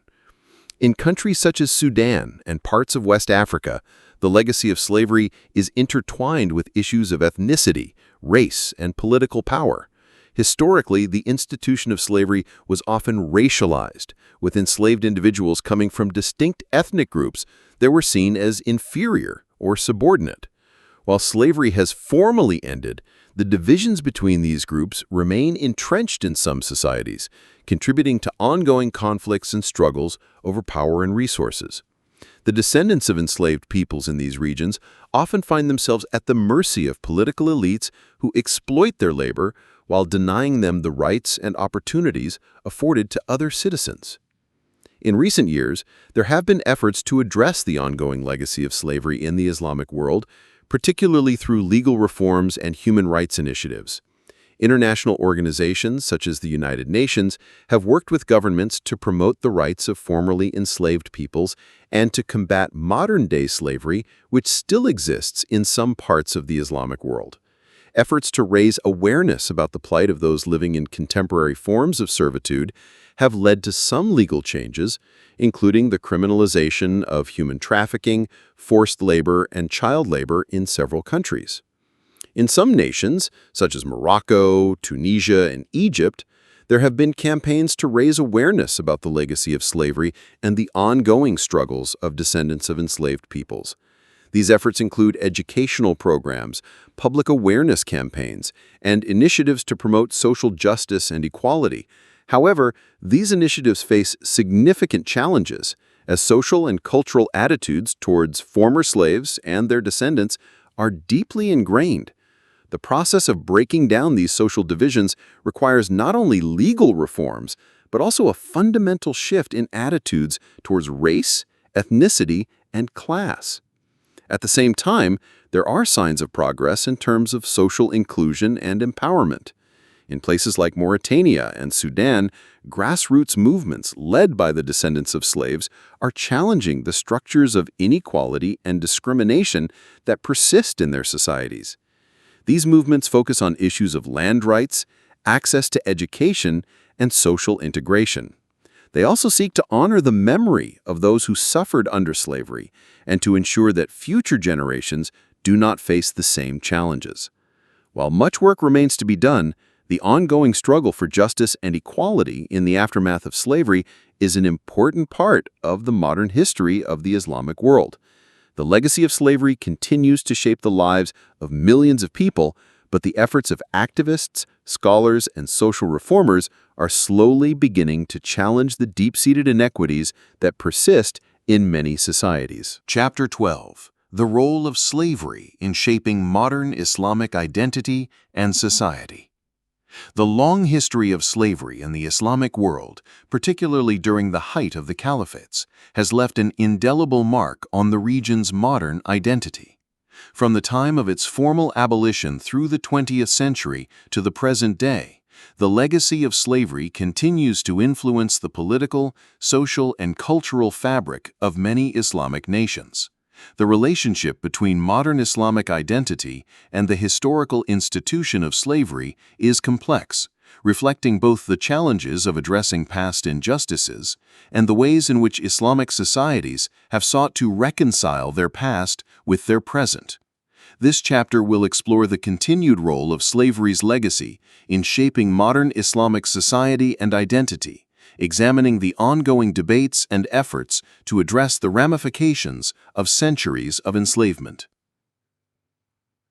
The history of slavery within the Islamic world is often seen through the lens of its economic and military significance, yet it also has profound cultural and social implications. Slaves played a critical role in the construction of the physical and social infrastructure of Islamic civilizations, contributing to the development of art, architecture, and scholarship. The intellectual and artistic achievements of the Caliphates were in many ways the result of slave labor, which helped to support and sustain a sophisticated and vibrant cultural heritage. While these contributions are often acknowledged in historical scholarship, the descendants of those who were enslaved continued to navigate the challenges of social integration, identity, and memory. As Islamic societies transitioned from empire-based systems to the modern nation-states of the 19th and 20th centuries, the legacy of slavery remained a divisive issue. In many countries, the descendants of enslaved peoples faced systemic discrimination, economic hardship, and exclusion from the social, political, and cultural life of their nations. This marginalization was not only a consequence of the continued economic inequalities, but also of the social stigma attached to being a descendant of enslaved peoples. In countries such as Mauritania, Sudan, Saudi Arabia, and parts of North Africa, the descendants of slaves were often regarded as lower class or inferior, with limited opportunities for upward mobility. This created a caste-like system that kept former slaves and their descendants on the periphery of society, unable to break free from the bonds of their past. One of the key challenges faced by many modern Islamic societies has been the struggle to come to terms with the legacy of slavery and its implications for contemporary social structures. For many people in these societies, acknowledging the role that slavery played in the construction of the modern state is a difficult and sensitive subject. While slavery has officially been abolished for over a century in many Islamic countries, the remnants of this practice continue to shape how people view race, ethnicity, and social status. In some cases, the descendants of enslaved peoples have had to fight for recognition of their rights and their contributions to society. Efforts to address the legacy of slavery have come from a variety of sources. In some countries, the descendants of slaves have led grassroots movements aimed at achieving social and political equality. These movements have focused on issues such as land rights, access to education, and fair representation in government. In Mauritania, where slavery was only officially abolished in 1981, human rights groups and activists continued to work tirelessly to address modern-day forms of slavery, discrimination, and the historical effects of slavery on the country's social and economic fabric. In other parts of the Islamic world, activists are challenging the caste-like structures that continued to marginalize former slaves and their descendants, seeking justice and reparations for the centuries of exploitation they endured. One of the most significant steps in addressing the legacy of slavery within Islamic societies has been the growing recognition of the importance of education and social integration. For many descendants of enslaved peoples, access to education has been one of the primary means of breaking the cycle of poverty and marginalization. In countries like Sudan and Egypt, educational initiatives aimed at providing opportunities for the descendants of slaves are slowly beginning to create pathways for social mobility. These efforts are particularly important in regions where education was once denied to enslaved peoples, and where the social stigma surrounding their heritage has been a barrier to success. Additionally, the role of Islam itself in the abolition of slavery and its ongoing influence on the struggle for justice cannot be overlooked. Islamic teachings which advocate for the fair treatment of all people, the dignity of human life, and the importance of justice and mercy have served as a foundation for many modern abolitionist movements in the Islamic world. Scholars, reformers, and clerics have increasingly called for a reinterpretation of Islamic teachings on slavery, highlighting the Quran's message of equality and social justice. This reinterpretation has been a critical part of efforts to address the lingering effects of slavery and to build a more inclusive society. In some countries, the formal abolition of slavery has led to changes in national identity and public memory. In places like Egypt, the Mamluks, the enslaved soldiers who became rulers, are remembered both as symbols of resilience and as a part of the nation's complex history. The Mamluks' rise to power serves as a reminder that the descendants of enslaved peoples were not always doomed to subjugation, and that there were possibilities for advancement, even within the confines of a system that sought to oppress them. In the wider Islamic world, there is an increasing recognition that the history of slavery is an important part of the broader struggle for justice and equality.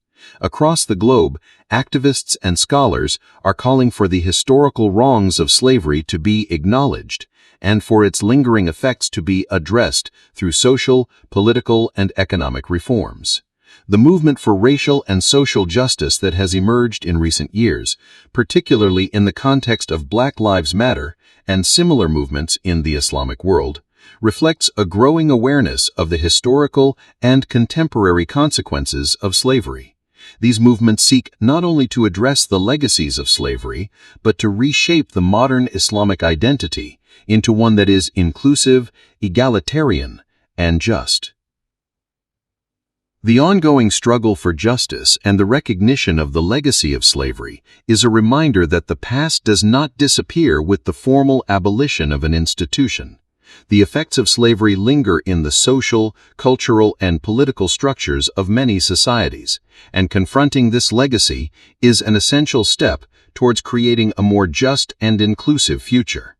The modern Islamic world, with its diverse peoples, cultures, and histories, must reckon with the reality of slavery's legacy, while building a future where all people, regardless of their ancestry, can live in dignity, equality, and freedom. Chapter 13: The Global Legacy of Slavery and the Islamic World's Role in Abolition. The history of slavery in the Islamic world is deeply entwined with the broader global history of enslavement, colonialism, and the abolitionist movements that followed. As slavery was practiced in many parts of the world for centuries, the Islamic world played a significant, though often overlooked, role in the development of global systems of trade, labor, and social hierarchy. While slavery existed across different regions, from the Americas to Africa and in various forms in Asia and Europe, the Islamic world's involvement in slavery extended far beyond its own borders, influencing the trade routes, cultural exchanges, and ideologies that would shape the global landscape for centuries to come. This chapter will examine the global legacy of slavery, exploring the interconnectedness of Islamic societies with the broader world and their role in the eventual movement toward abolition. The Islamic world, particularly during the height of the Calphates, was a key player in the transcontinental slave trade. Islamic society spanned vast territories, from the Iberian Peninsula in the west to India and Central Asia in the east, and from sub-Saharan Africa in the south to the steppes of Russia in the north. This geographic expanse facilitated the movement of people across borders, many of whom were forcibly captured and enslaved. The trans-Saharan slave trade, for example, played a central role in moving enslaved Africans from their homelands to various parts of the Islamic world, including the Maghrib, Egypt, and the Arabian Peninsula. These slaves were often used for a variety of purposes, including labor in agriculture, domestic service, military service, and even in royal courts and palaces. The system of slavery within the Islamic world was not monolithic. Slavery existed in different forms depending on the time, place, and circumstances. While some enslaved people were treated relatively humanely, others endured severe exploitation, especially in the agricultural sectors. The development of the Mamluk system, where slave soldiers rose to power within the military, further demonstrates how slavery in the Islamic world could serve as both a tool of domination and a pathway to political power. This duality created a complex relationship between slavery and governance in the Islamic empires. The Islamic world's role in the global slave trade was not limited to the movement of people within its own empire. Slaves were also taken from the Islamic world to other regions, such as the Mediterranean, Europe, and even Asia, where they contributed to the growth of empires and commercial systems. The Ottoman Empire, for example, played a central role in the slave trade, acting as both a consumer and a producer of slaves. The Ottomans not only enslaved people within their own borders, but also participated in the capture and trade of slaves from Africa, the Caucasus, and Eastern Europe, sending them to work in royal courts, households, and military ranks. As the 19th century progressed, the global landscape began to shift. The abolitionist movements in Europe and the Americas were gaining momentum, pushing for the end of the transatlantic slave trade and ultimately the abolition of slavery itself. While European powers were at the forefront of these movements, the Islamic world was not immune to the pressures of modernization and reform. Throughout the 19th and early 20th centuries, many Islamic societies began to reevaluate their relationship with slavery, driven by a combination of internal reform movements and external pressures from European powers. The spread of Western ideas of human rights, equality, and freedom contributed to the growing abolitionist sentiment within the Islamic world. The abolition of slavery within Islamic societies did not happen overnight, and the process was fraught with resistance. In many cases, political and economic elites who had benefited from slavery were reluctant to give it up.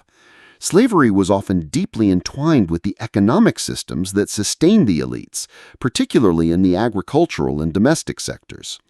Furthermore, the debate surrounding the abolition of slavery was complex within Islamic jurisprudence. While the Quran and Hadith provided guidelines for the treatment of slaves, there was no clear, universally agreed-upon mandate for the abolition of slavery itself. Some Islamic scholars and reformers argue that slavery was incompatible with the true spirit of Islam, while others maintained that slavery could continue as long as it was regulated by Islamic law.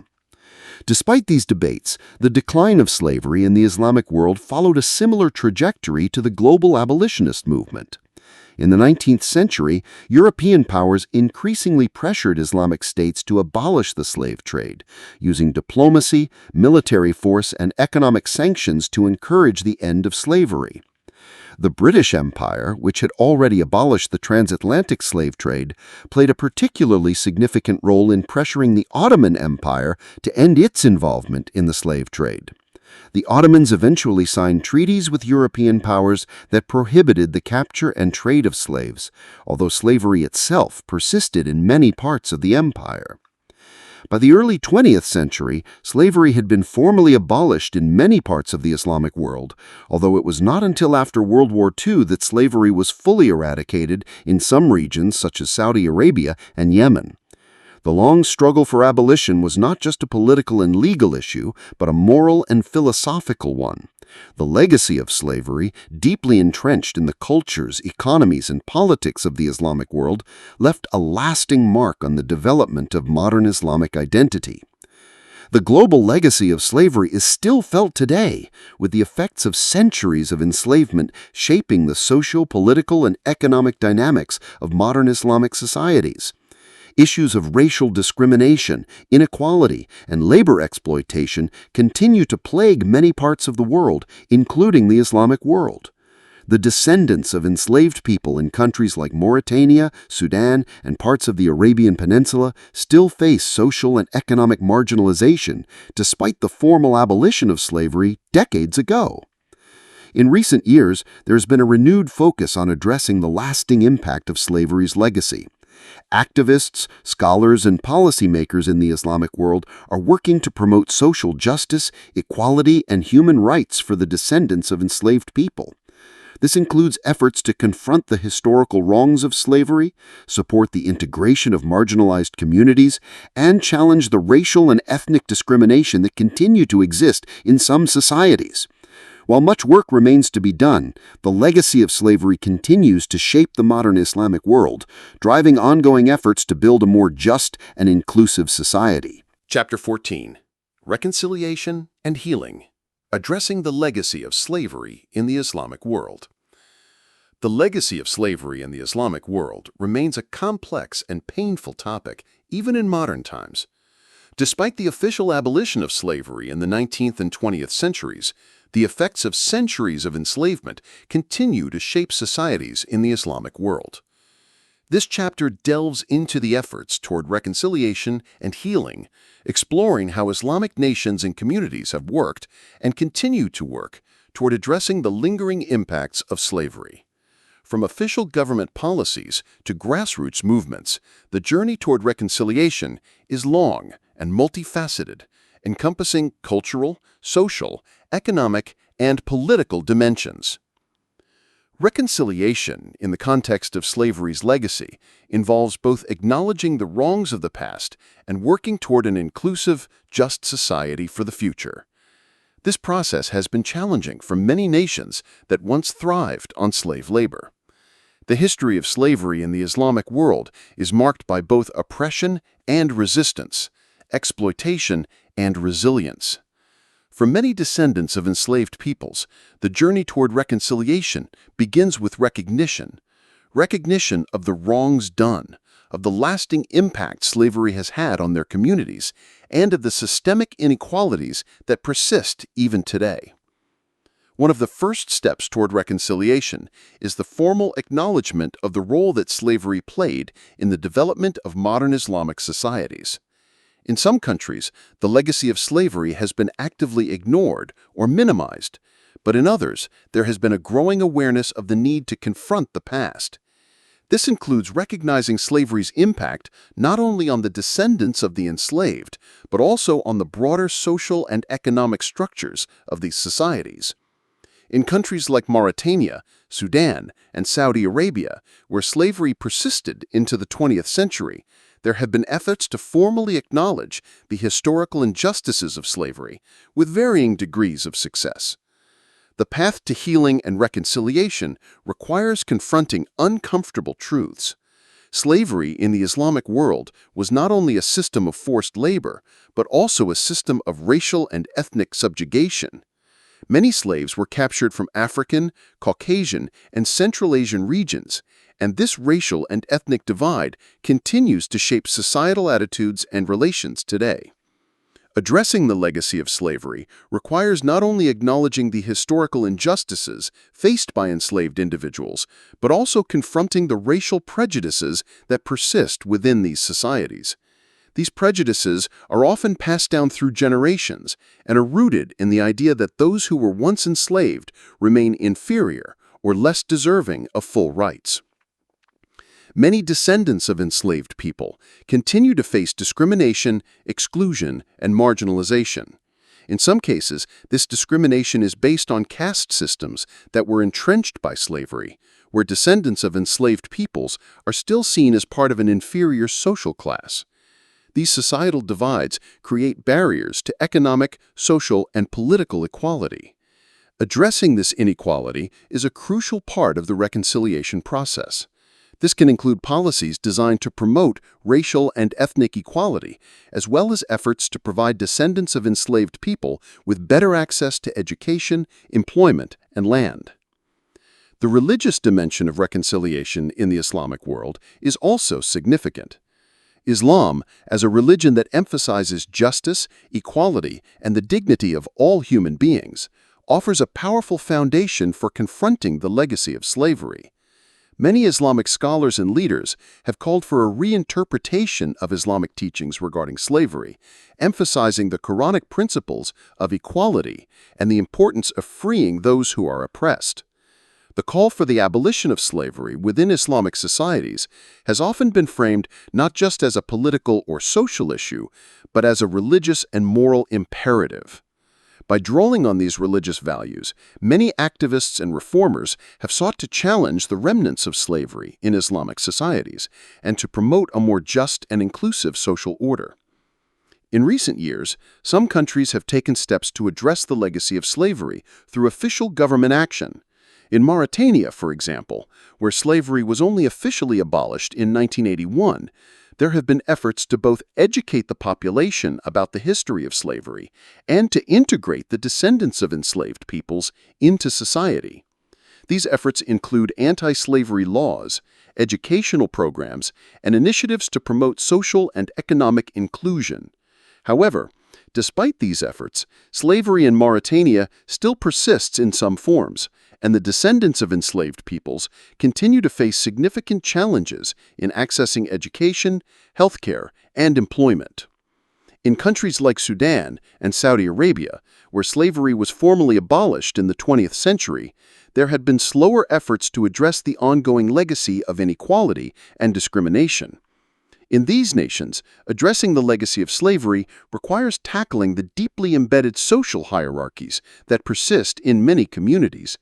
This includes providing descendants of enslaved peoples with greater opportunities for upward mobility, promoting social integration, and creating an environment where racial and ethnic prejudices can be confronted. Grassroots movements led by descendants of enslaved people have played a key role in raising awareness about the ongoing effects of slavery. These movements seek to promote social justice, equality, and the recognition of the history of slavery. By bringing attention to issues such as land rights, access to education, and social and political representation, these movements have begun to challenge the systemic inequalities that have persisted long after slavery was formally abolished. These efforts are crucial in ensuring that the descendants of enslaved peoples can fully participate in society and that their history is not forgotten. While the journey toward reconciliation and healing is far from complete, progress is being made. Addressing the legacy of slavery requires a multifaceted approach that involves political, social, religious, and cultural efforts. It requires not only legal reforms and public policies, but a shift in societal attitudes toward race, ethnicity, and social status. Only by acknowledging the painful history of slavery and confronting its lingering effects can Islamic societies move toward a future of justice, equality, and unity. Chapter 15. The Road Ahead. Slavery's Legacy and the Future of Social Justice in the Islamic World. As we look toward the future, the legacy of slavery in the Islamic world presents both challenges and opportunities for social justice, equality, and healing. While slavery has formally ended in most parts of the Islamic world, the effects of centuries of enslavement continue to reverberate through societies. Addressing the continuing impact of slavery is crucial not only for ensuring justice for those affected, but also for creating a more just, equitable, and inclusive future for all people. This chapter explores the road ahead, examining the ongoing efforts to combat the lingering effects of slavery's legacy, and to build a future based on the principles of equality and human dignity. In many parts of the Islamic world, the legacy of slavery has left deep scars, with issues of race, ethnicity, and class continuing to divide communities. The descendants of enslaved peoples often still face discrimination, marginalization, and exclusion from the economic, social, and political life of their societies. The persistence of these inequalities underscores the need for continued efforts to address the historical wrongs of slavery and to work toward the full integration of marginalized groups into society. At the heart of this struggle for social justice is the recognition that the legacy of slavery is not just about the past, it is about the present and the future. To truly heal the wounds of slavery, it is necessary to confront the systems of inequality that continue to exist today. This requires both acknowledging the injustices of the past and taking concrete steps to dismantle the social, economic, and political structures that perpetuate these inequalities. One of the most significant challenges in addressing slavery's legacy is the deeply entrenched caste-like systems that continue to marginalize descendants of enslaved peoples. In countries such as Mauritania, Sudan, and parts of the Arabian Peninsula, these systems have persisted despite the formal abolition of slavery. In many cases, the descendants of enslaved peoples remain trapped in poverty, denied access to education, land, and economic opportunities. The legacy of slavery is thus intertwined with issues of social mobility, and breaking this cycle requires addressing the structural barriers that prevent marginalized groups from accessing the resources and opportunities they need to thrive. Efforts to combat these barriers are underway, but much work remains to be done.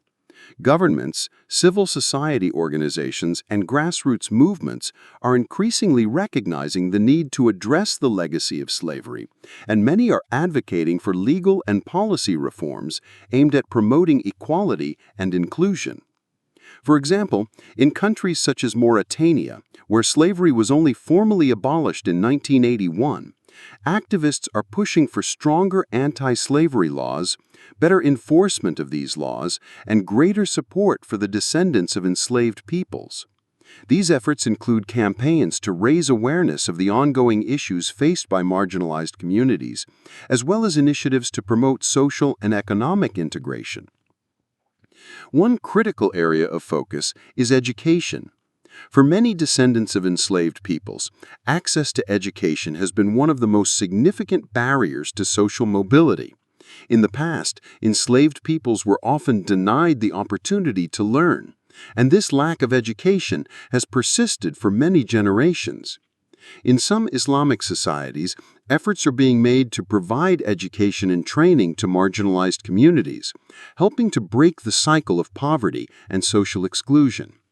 Education is a powerful tool for empowerment, and by investing in the education of marginalized groups, societies can create the conditions for greater social mobility and integration. Another area of focus is economic opportunity. The descendants of enslaved peoples are often relegated to the lowest paying and most menial jobs in society, and this economic marginalization is compounded by a lack of access to land, capital, and resources. In many Islamic societies, efforts are being made to provide land rights, access to financial resources, and job opportunities to marginalized communities. By addressing these economic disparities, societies can begin to close the gap between the descendants of enslaved peoples and the rest of the population, ensuring that all individuals have the opportunity to succeed. The religious and moral framework of Islam also plays an important role in the ongoing efforts to address slavery's legacy. Islamic teachings emphasize justice, equality, and the dignity of all human beings, and many reformers within the Islamic world are drawing on these principles to challenge the lingering effects of slavery. Scholars, activists, and religious leaders are increasingly calling for a reinterpretation of Islamic law that emphasizes the equality of all people, regardless of their background or ancestry. This reinterpretation is seen as a critical step in moving away from the social divisions created by slavery and building a more inclusive society based on the principles of equality and justice. Islamic organizations, both at the grassroots and institutional levels, are also playing a role in advocating for the rights of the descendants of enslaved peoples. These organizations are working to promote social justice, human rights, and equality, and they are often at the forefront of efforts to raise awareness of the issues faced by marginalized communities. By leveraging the moral authority of Islam, these organizations are helping to foster a broader cultural shift toward a greater inclusivity and fairness. However, the road ahead is not without its challenges. The social, cultural, and political divisions created by the legacy of slavery are deeply entrenched, and overcoming them will require sustained effort and commitment.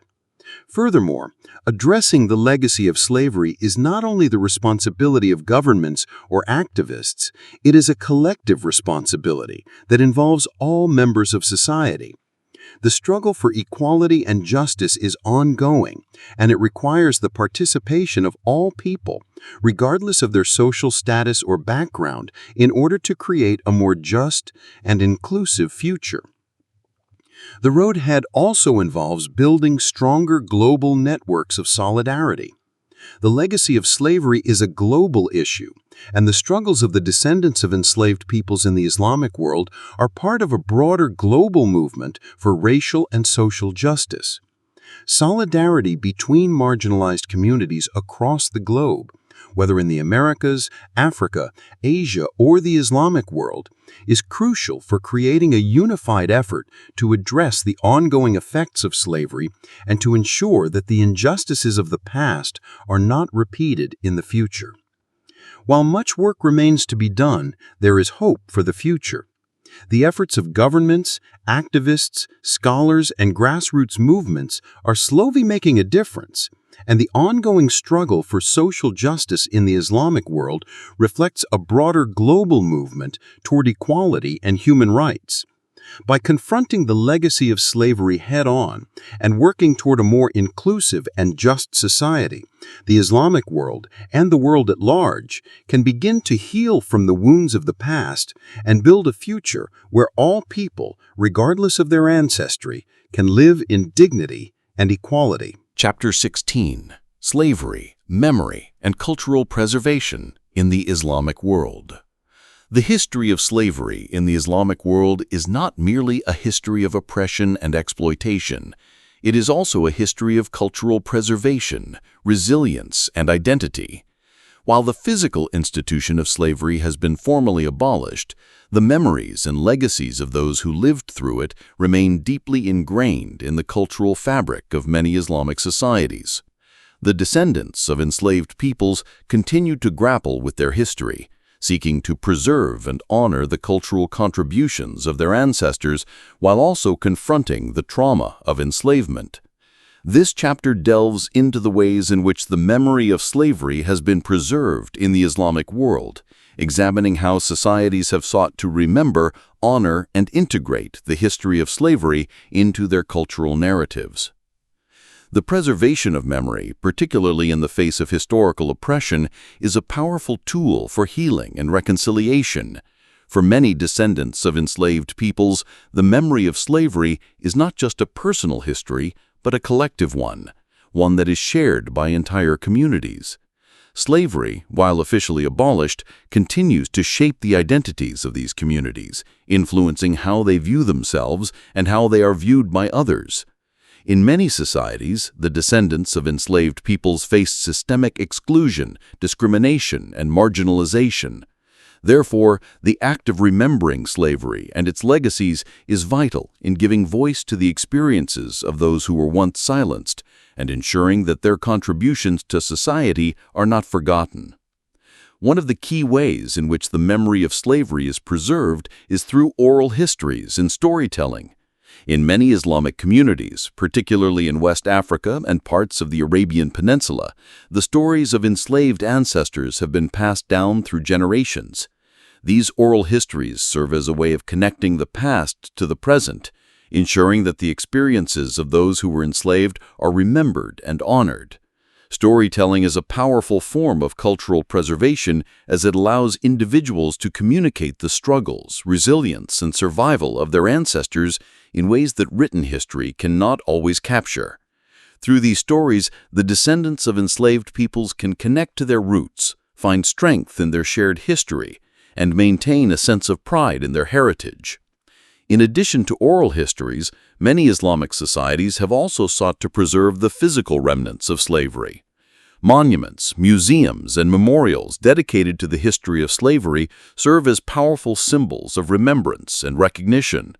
These sites provide spaces where people can reflect on the history of enslavement, pay tribute to those who lived through it, and engage with the complex legacies of slavery. In places like Mauritania, Sudan, and Egypt, there have been efforts to establish memorials and museums that document the history of slavery and its ongoing impact on contemporary society.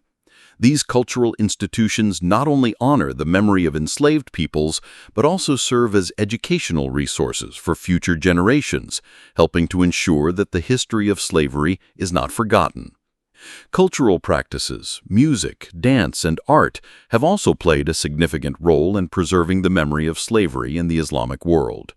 Slaves brought with them diverse cultural traditions, and these traditions have shaped the cultural landscapes of many societies. In regions where enslaved peoples were brought from Africa, such as the Maghreb and the Arabian Peninsula, their music, dance, and artistic expressions have become an integral part of the cultural identity of these regions. These forms of cultural expression, passed down through generations, continue to be celebrated and preserved as a testament to the resilience and creativity of those who endured enslavement. One of the most significant forms of cultural preservation has been the role of religion in helping enslaved peoples maintain their identities. Islam, which became the dominant religion of many slave-owning societies in the Islamic world, provided a spiritual framework that allowed enslaved peoples to find hope, solace, and strength. The practice of Islam in the face of enslavement was a form of resistance, a way of asserting one's humanity in a system that sought to dehumanize individuals. Today, Islamic practices, including the memorization of the Quran, the performance of prayers, and the celebration of religious holidays, continue to be a key part of cultural preservation for the descendants of enslaved peoples. These practices not only help preserve religious traditions, but also serve as a reminder of the resilience of enslaved peoples who maintained their faith despite the horrors they endured. Despite these efforts to preserve the memory of slavery, there have been challenges in fully acknowledging and confronting its legacy. In many parts of the Islamic world, slavery is still seen as a distant or uncomfortable part of history, and discussions about its impact are often marginalized or avoided. The legacy of slavery is often overshadowed by other historical events, such as colonialism or military conquests, which have shaped the modern identity of many Islamic nations. This can make it difficult for the descendants of enslaved peoples to have their experiences and histories recognized and validated in broader cultural narratives. But in recent years, there has been a growing movement within the Islamic world to address the legacy of slavery and to honor the memory of those who were enslaved. This movement is not just about remembering the past, but also about creating a future in which the descendants of enslaved peoples can live with dignity and equality. Efforts to confront the legacy of slavery include educational initiatives, public discussions, and cultural projects that seek to raise awareness of the ongoing struggles of marginalized communities. Activists, scholars, and community leaders are working to ensure that the history of slavery is integrated into national conversations about identity, justice, and equality. This cultural preservation movement is also deeply tied to the broader global efforts to acknowledge and confront the legacies of slavery. In recent years, there has been a growing recognition that the history of slavery is not just a national issue, but a global one. The struggles of the descendants of enslaved peoples in the Islamic world are part of a larger global movement to confront racial injustice, address the ongoing effects of slavery, and promote human rights for all. Solidarity among global movements for social justice, whether in the Americas, Africa, or the Islamic world, is crucial for creating a united effort to honor the memory of enslaved peoples and to ensure that their contributions are not forgotten. The road to healing and reconciliation is long, and the memory of slavery remains an important aspect of the journey toward justice. Through cultural preservation, education, and recognition, the descendants of enslaved peoples in the Islamic world are ensuring that their history is remembered and that their voices are heard.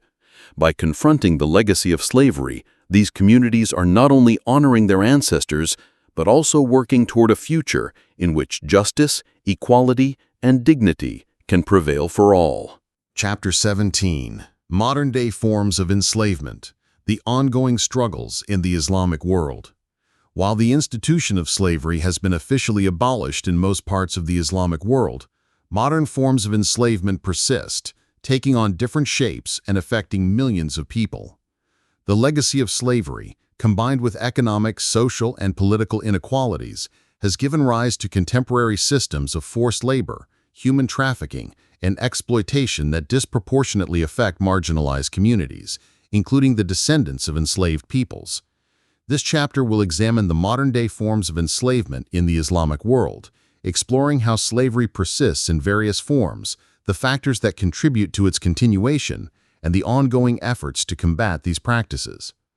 The abolition of slavery in the 19th and 20th centuries did not immediately end the exploitation of labor in many parts of the Islamic world. Instead, slavery evolved into more hidden and insidious forms, including bonded labor, child labor, and human trafficking.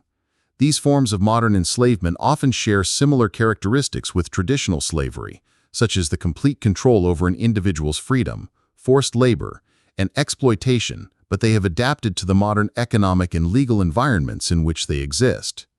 One of the most common forms of modern enslavement in the Islamic world is bonded labor. This occurs when individuals are forced to work in conditions of debt bondage, where they are obligated to work for little or no pay in order to repay a debt that may never be fully paid off.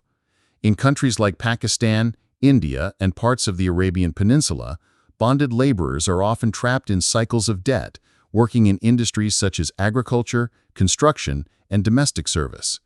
Although this practice is technically illegal in many countries, it persists due to weak law enforcement, economic hardship, and the lack of social protections for vulnerable populations. In the Arabian Peninsula, particularly in countries like Saudi Arabia and the UAE, the phenomenon of migrant labor has become closely tied to modern forms of enslavement. Migrants from countries such as Bangladesh, India, and the Philippines often come to these wealthy nations seeking work but find themselves trapped in abusive conditions. These migrant workers frequently face physical abuse, withheld wages, poor living conditions, and restricted movement. Many are unable to leave their employers due to their legal status, creating a system of exploitation that closely resembles slavery. The kafala system, which governs the sponsorship of migrant workers in some Gulf states, has been widely criticized for enabling these forms of exploitation, as it ties a worker's legal status to their employer, leaving them vulnerable to abuse and exploitation. Child labor, another modern form of enslavement, continues to affect many countries in the Islamic world. Children from impoverished families are often forced to work in hazardous conditions, such as in brick kilns, textiles, or the domestic sphere. In some instances, children are trafficked across borders and forced into exploitative labor in markets, mines, and factories. The situation is especially dire in conflict zones, such as in parts of Yemen, where children are recruited as child soldiers, forced to fight in brutal conflicts. These children are often denied education, subjected to violence, and stripped of their childhoods. Another critical issue is human trafficking, which remains a serious problem in the Islamic world. Victims of human trafficking are often subjected to forced labor, sexual exploitation, or servitude. These victims may be kidnapped, sold, or coerced into trafficking networks that operate across national borders. For instance, women and children from Southeast Asia, Africa, and Eastern Europe are trafficked into the Gulf states for purposes such as forced domestic work or sexual exploitation. Victims of trafficking often find themselves in situations where they are unable to escape due to legal or financial dependency on their traffickers. The relationship between modern slavery and migration is particularly complex in the Islamic world. While migration can provide opportunities for people to escape poverty, political instability, and conflict, it can also leave migrants vulnerable to exploitation. Migrant workers who move to wealthier Islamic countries in search of better economic opportunities often find themselves in situations that closely resemble slavery. The power imbalance between employers and migrant workers, coupled with weak labor protections, creates an environment in which exploitation can thrive. Furthermore, migrant workers are often isolated and lack access to legal or social support, making it difficult for them to report abuse or seek help. Despite the persistence of these modern forms of enslavement, there are efforts to combat slavery in the Islamic world.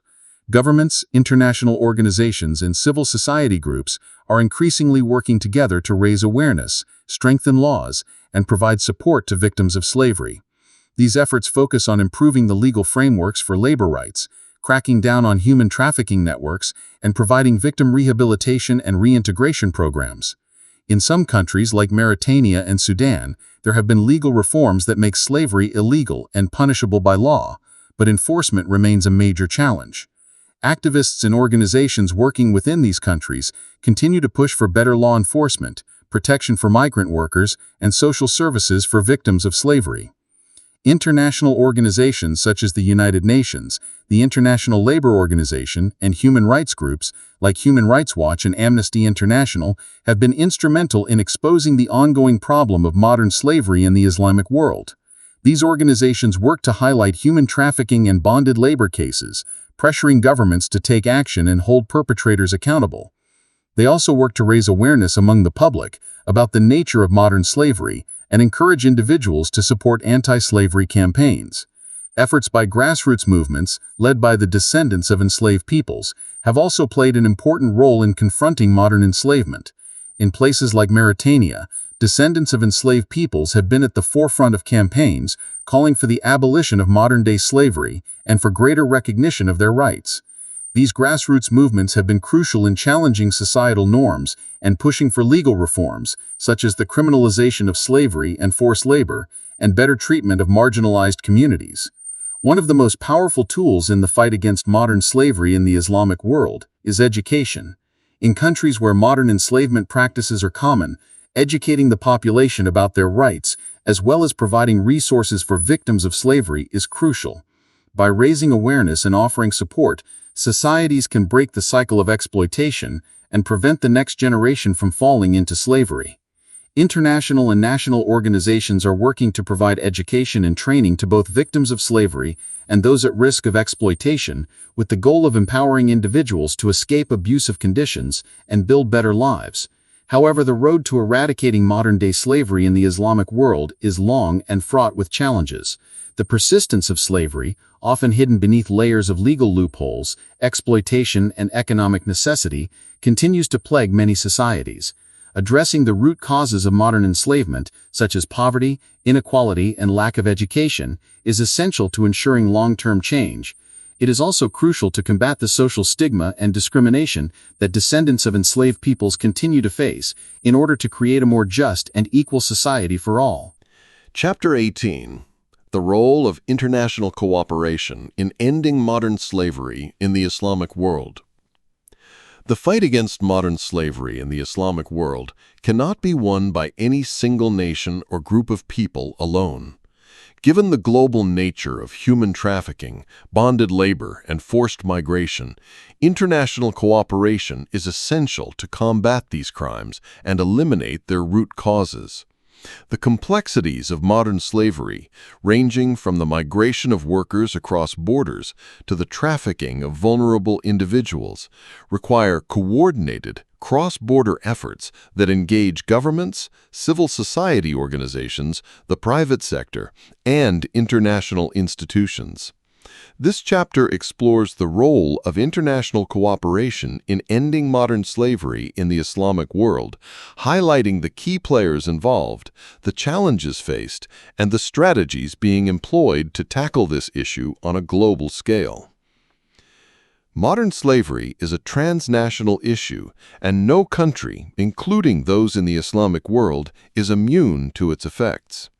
The victims of human trafficking, bonded labor, and forced migration often come from countries in South Asia, Africa, and Southeast Asia, and are transported across borders into wealthier nations where they are exploited. The countries that both send and receive victims of modern slavery must work together to tackle the global nature of these crimes. One of the central elements of international cooperation in combating modern slavery is the creation and enforcement of strong legal frameworks. International treaties, conventions, and agreements provide the legal basis for cooperation between countries. The United Nations, the International Labor Organization, ILO, and other global organizations have developed international protocols to guide governments in their efforts to combat slavery. The 2000 United Nations Protocol to Prevent, Suppress, and Punish Trafficking in Persons, especially women and children, is one such treaty that has been adopted by many countries, including those in the Islamic world. This protocol sets standards for legal definitions of trafficking, protection for victims, and the criminalization of trafficking activities. Many Islamic countries are signatories to international conventions aimed at abolishing slavery, yet their implementation of these agreements varies. In some nations, modern slavery is criminalized under national law, but enforcement remains weak. In others, legal frameworks may exist, but corruption, lack of resources, or political will prevents these laws from being effectively implemented. For instance, while Saudi Arabia officially abolished slavery in 1962, migrant workers in the country continue to face forms of exploitation that are similar to slavery, such as abuse, poor working conditions, and withholding of wages. Similarly, countries like Mauritania have made progress in criminalizing slavery, but enforcement of anti-slavery laws is still a significant challenge, particularly in rural and impoverished areas. To address these challenges, international cooperation is necessary not just in legal terms, but also in terms of resources and capacity building. Many governments in the Islamic world need assistance in building their legal institutions, strengthening their law enforcement agencies, and providing victim support services. International partnerships help provide funding for these initiatives, train law enforcement officers, and share best practices for prosecuting traffickers and protecting victims. Countries with more resources and advanced legal systems, such as those in the European Union, the United States, and other developed nations, can provide technical support and assistance to their counterparts in the Islamic world, helping them improve their responses to modern slavery. One of the critical aspects of international cooperation is the role of non-governmental organizations, NGOs, and civil society groups. These organizations play a key role in raising awareness about modern slavery, advocating for legal reforms, and providing direct support to victims. Many NGOs work across borders, facilitating communication between governments and communities, and helping to build the capacity of local organizations to assist trafficking victims. These NGOs also work directly with vulnerable populations, helping them to escape abusive situations and providing them with legal assistance, shelter, and rehabilitation services. Additionally, international businesses and corporations have a responsibility to ensure that their supply chains are free from forced labor and exploitation. Multinational companies that operate in the Islamic world or that source products from the region must take steps to ensure that they are not complicit in modern slavery. This includes conducting thorough due diligence on their suppliers, implementing fair labor practices, and working with local governments and organizations to promote workers' rights. As part of international efforts to combat modern slavery, many businesses are joining initiatives such as the UN Global Compact and the Ethical Trading Initiative, which provide frameworks for companies to follow in promoting human rights and labor standards in their operations. Despite these efforts, the global nature of modern slavery continues to present significant challenges. The ease with which traffickers and exploitative employers can operate across borders, combined with weak enforcement mechanisms, makes it difficult to combat human trafficking and forced labor effectively. Additionally, there are challenges related to cultural differences, political instability, and the lack of consistent international standards across different regions. One of the primary challenges in addressing modern slavery in the Islamic world is the complex relationship between migration and exploitation. Migrant workers from countries like India, Bangladesh, Pakistan, and the Philippines often come to Islamic countries in search of better economic opportunities, but once they arrive, they are vulnerable to exploitation.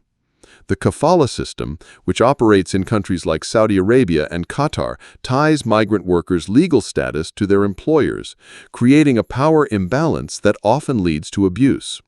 Workers who try to leave abusive employers can face legal penalties, and their passports are often confiscated, further trapping them in their situation. To combat these issues, international cooperation must not only focus on the legal aspects of trafficking and labor exploitation, but also address the broader economic and social drivers of migration. Many migrant workers come from impoverished backgrounds and are often lured into exploitative situations by promises of better pay and working conditions. The Islamic world must work together to address these root causes of migration, including poverty, inequality, and lack of access to education and employment opportunities. International development efforts that focus on improving education, job creation, and poverty alleviation in sending countries are critical in reducing the vulnerability of migrants to exploitation. Another crucial challenge is the vulnerability of women and children, who are disproportionately affected by modern slavery. Women and girls are often trafficked for sexual exploitation, while boys and girls may be used for forced labor or even as child soldiers.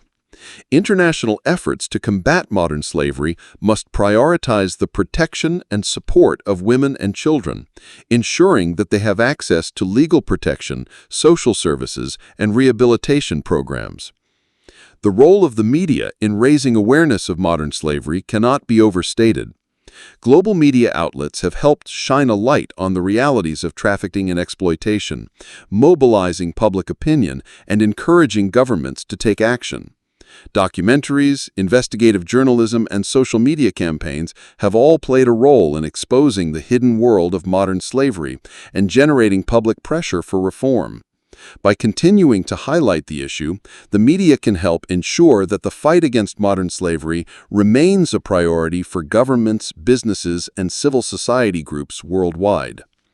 Despite the challenges, there are signs of progress. Governments, international organizations, NGOs, and businesses are working together more than ever before to combat modern slavery in the Islamic world.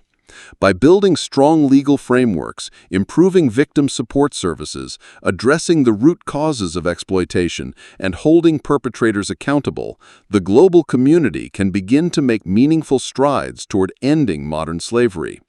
The road ahead is long, but with continued cooperation, progress is possible. Chapter 19. Global Awareness and Advocacy. The Role of Media and Civil Society in Ending Modern Slavery in the Islamic World.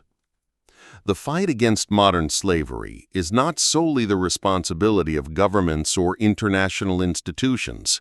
It is also the responsibility of the global community, which includes civil society organizations, the media, and ordinary individuals.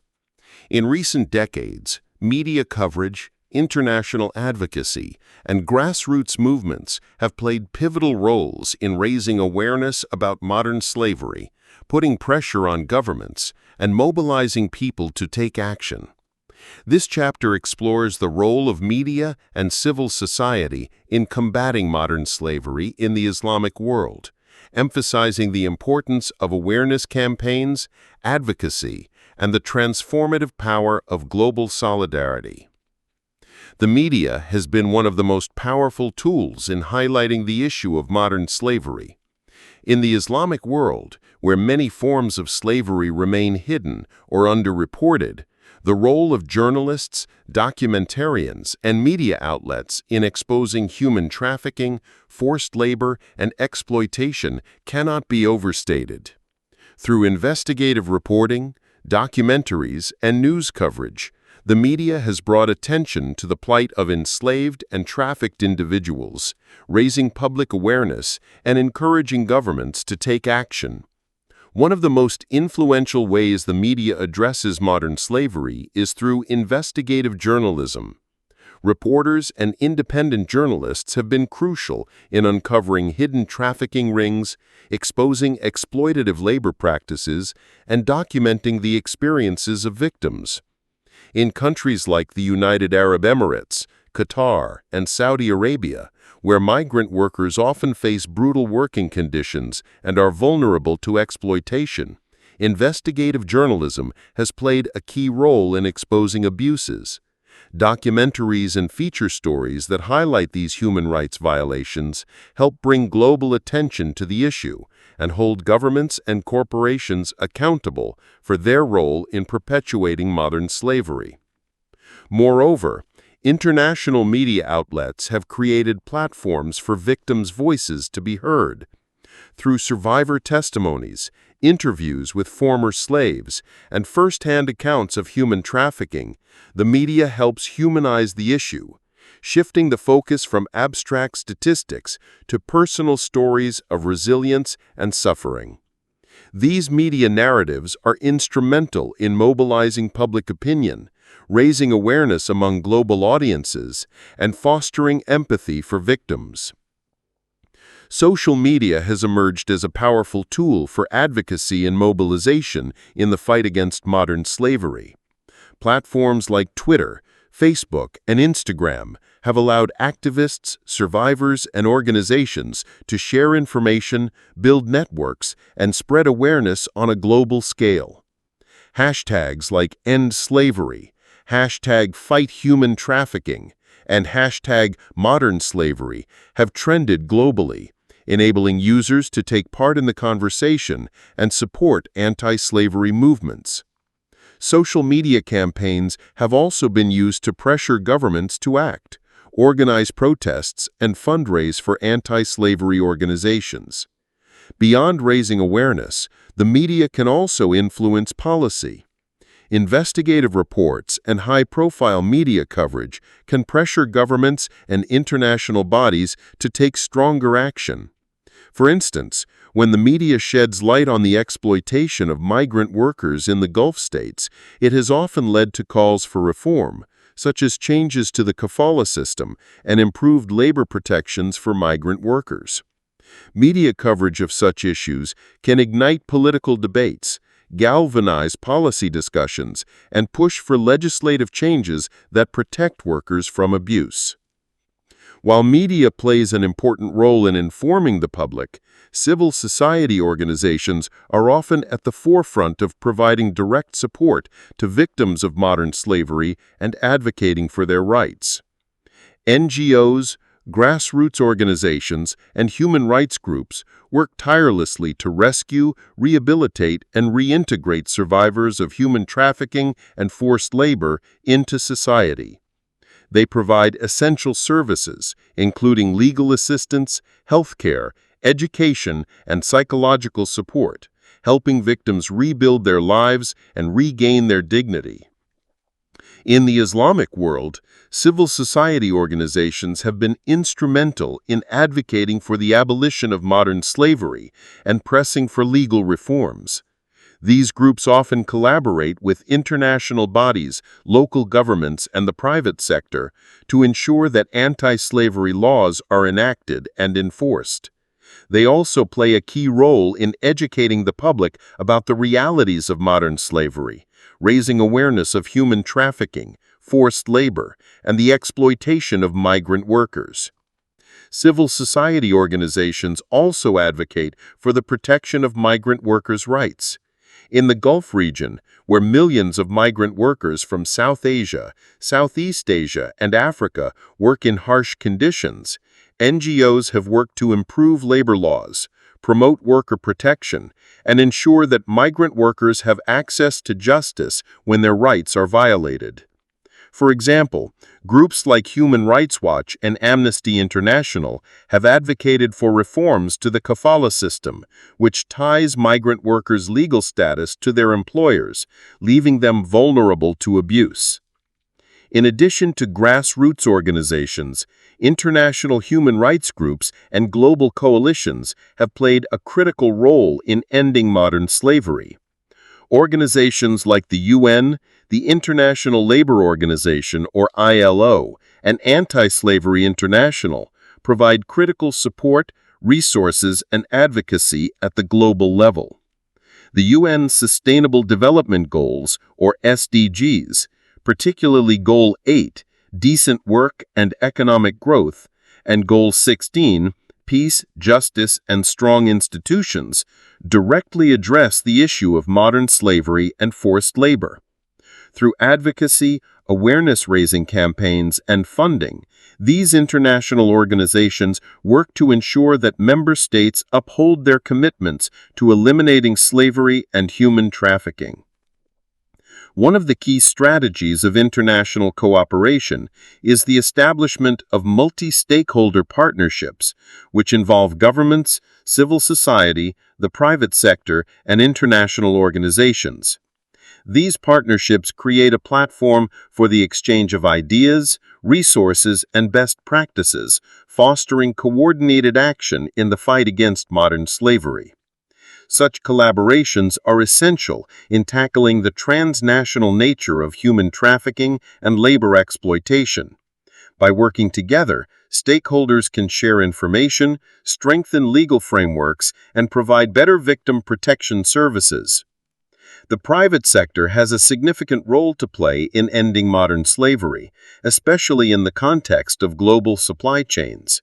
Many companies, especially multinational corporations, have been linked to exploitative labor practices in their supply chains, where forced labor and human trafficking are still prevalent. International efforts to combat modern slavery have increasingly focused on ensuring that companies are held accountable for their labor practices in their supply chains. Initiatives like the Ethical Trading Initiative, or ETI, and the Modern Slavery Act, UK, aim to make companies more transparent about their labor practices and require them to take steps to eliminate slavery from their operations. These private sector initiatives are increasingly being integrated into global frameworks, such as the UN Global Compact, which encourages companies to align their business strategies with human rights principles, including the eradication of forced labor. Through such partnerships, the private sector can play a role in preventing modern slavery and ensuring that ethical labor practices are upheld across the globe. Finally, international education plays a significant role in combating modern slavery, raising awareness of human trafficking and forced labor among the general public, as well as within institutions like schools, universities, and corporations, can help prevent individuals from falling victim to exploitation. Educational campaigns that target high-risk groups, such as migrant workers and vulnerable communities, are essential in providing information on how to avoid trafficking and seek help when necessary. As global awareness of modern slavery continues to grow, so does the collective will to end it. The ongoing efforts of civil society organizations, international institutions, the media, and the private sector are vital in bringing about lasting change. The journey to end modern slavery is not only about legal reform and criminal justice, but also about creating a culture of awareness, responsibility, and action that transcends national borders. Chapter 20. Building a Future Free from Slavery: The Path Forward for the Islamic World. As we near the end of our exploration of the history and modern-day reality of slavery in the Islamic world, we must turn our attention to the path forward. While much progress has been made in addressing the legacy of slavery and combating its modern-day forms, the road ahead remains long and filled with challenges. This final chapter reflects on the ways in which the Islamic world can build a future free from slavery, focusing on the need for continued political will, societal transformation, education, and international collaboration. Slavery, in all its forms, has deep roots in the Islamic world. For centuries, it was a driving force behind economic, political, and social structures. The legacy of slavery, shaped by cultural, racial, and social hierarchies, continues to affect millions of people in the Islamic world today. Yet the fight against slavery, though difficult, is not insurmountable. With the right blend of political action, cultural transformation, and global cooperation, the Islamic world can chart a path toward a future free from slavery. The first crucial step in this journey is continued political will. Governments in the Islamic world must maintain their commitment to the abolition of all forms of slavery, not only by upholding laws, but by enforcing them effectively. While many countries in the region have taken significant strides in outlawing slavery and human trafficking, the real challenge lies in the enforcement of these laws. Weak legal frameworks, corruption, lack of resources, and political instability often hinder efforts to protect vulnerable populations.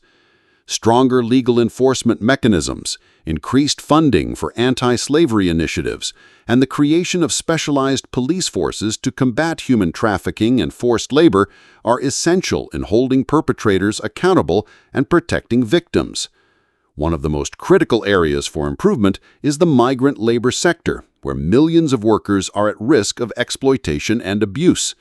The kafala system, which ties migrant workers' legal status to their employers, continues to perpetuate a cycle of exploitation in Gulf countries like Saudi Arabia, Qatar, and the UAE. Reforms are urgently needed to provide migrant workers with the same rights and protections afforded to local workers. These reforms include ensuring fair wages, eliminating abusive employer practices, and granting migrant workers the right to change employers or leave the country without fear of retaliation. Additionally, governments must address the root causes of modern slavery, which are often tied to poverty, inequality, and lack of opportunity. Economic development programs that focus on improving education, creating job opportunities, and reducing poverty are critical in reducing the vulnerability of individuals to enslavement. By investing in social welfare programs, including healthcare, housing, and education, governments can help lift people out of poverty and provide them with the tools they need to escape the cycle of exploitation. Another vital component of building a slavery-free future is societal transformation. For centuries, slavery has been normalized in many societies, perpetuating social divisions and hierarchies that continue to marginalize certain groups, particularly the descendants of enslaved people. Changing the cultural attitudes that allow modern slavery to persist is essential to eradicating it. This involves addressing deeply ingrained prejudices and biases, particularly around race and ethnicity, and fostering a culture of inclusivity, equality, and respect for human dignity. Education plays a crucial role in this process. To build a future free from slavery, it is vital to educate younger generations about the history of slavery, its continuing legacy, and the importance of human rights and equality. Schools, universities, and community organizations must incorporate anti-slavery education into their curricula, promoting a culture of justice and respect. By teaching the values of equality, dignity, and compassion, future generations can grow up with a greater understanding of their rights and responsibilities and be equipped to fight for the freedom and rights of others. Furthermore, empowering marginalized communities, particularly descendants of enslaved peoples, is an essential aspect of societal transformation. These communities must have a voice in the fight against slavery, modern slavery, and in shaping the policies that affect their lives. Empowerment can take many forms, including legal empowerment, economic independence, access to education, and social inclusion. By creating opportunities for these communities to thrive and by amplifying their voices in the public discourse, we can ensure that they are no longer left behind in the fight for freedom and justice. In addition to local efforts, international cooperation will be essential in the fight to end modern slavery in the Islamic world. Slavery is a global issue that requires global solutions. The international community, governments, non-governmental organizations, private sector actors, and civil society must work together to combat trafficking, forced labor, and exploitation. Global treaties and conventions, such as the United Nations Protocol to Prevent, Suppress, and Punish Trafficking in Persons, are vital in setting international standards and facilitating cooperation between countries. Furthermore, businesses have a responsibility to ensure that their operations are free from exploitative labor practices. The private sector must adopt ethical sourcing practices, conduct due diligence on supply chains, and take proactive steps to eliminate forced labor from their businesses. Initiatives like the UN Global Compact and the Ethical Trading Initiative provide frameworks for companies to follow in order to promote fair labor practices and respect for human rights. The role of civil society and activists cannot be underestimated. Grassroots organizations, human rights groups, and survivors of slavery are at the forefront of efforts to end modern slavery. These organizations raise awareness, provide support for victims, and push for legal and policy reforms. The global community must continue to support these efforts by providing funding, resources, and advocacy, and by helping to create a robust network of activists who can work together to achieve lasting change. One of the most powerful forms of international cooperation in the fight against slavery is the use of technology. Technology can be leveraged to track human trafficking networks, provide real-time support to victims, and raise awareness about modern slavery. Mobile apps, social media platforms, and online reporting systems are being used to connect survivors with resources and to track down traffickers. Additionally, technology can be used to monitor global supply chains, ensuring that companies adhere to ethical labor practices. In conclusion, the path forward to a slavery-free Islamic world requires a comprehensive, multifaceted approach that involves political will, societal transformation, education, empowerment, and international cooperation. Ending modern slavery is not a task that can be accomplished overnight, but with sustained effort, it is achievable.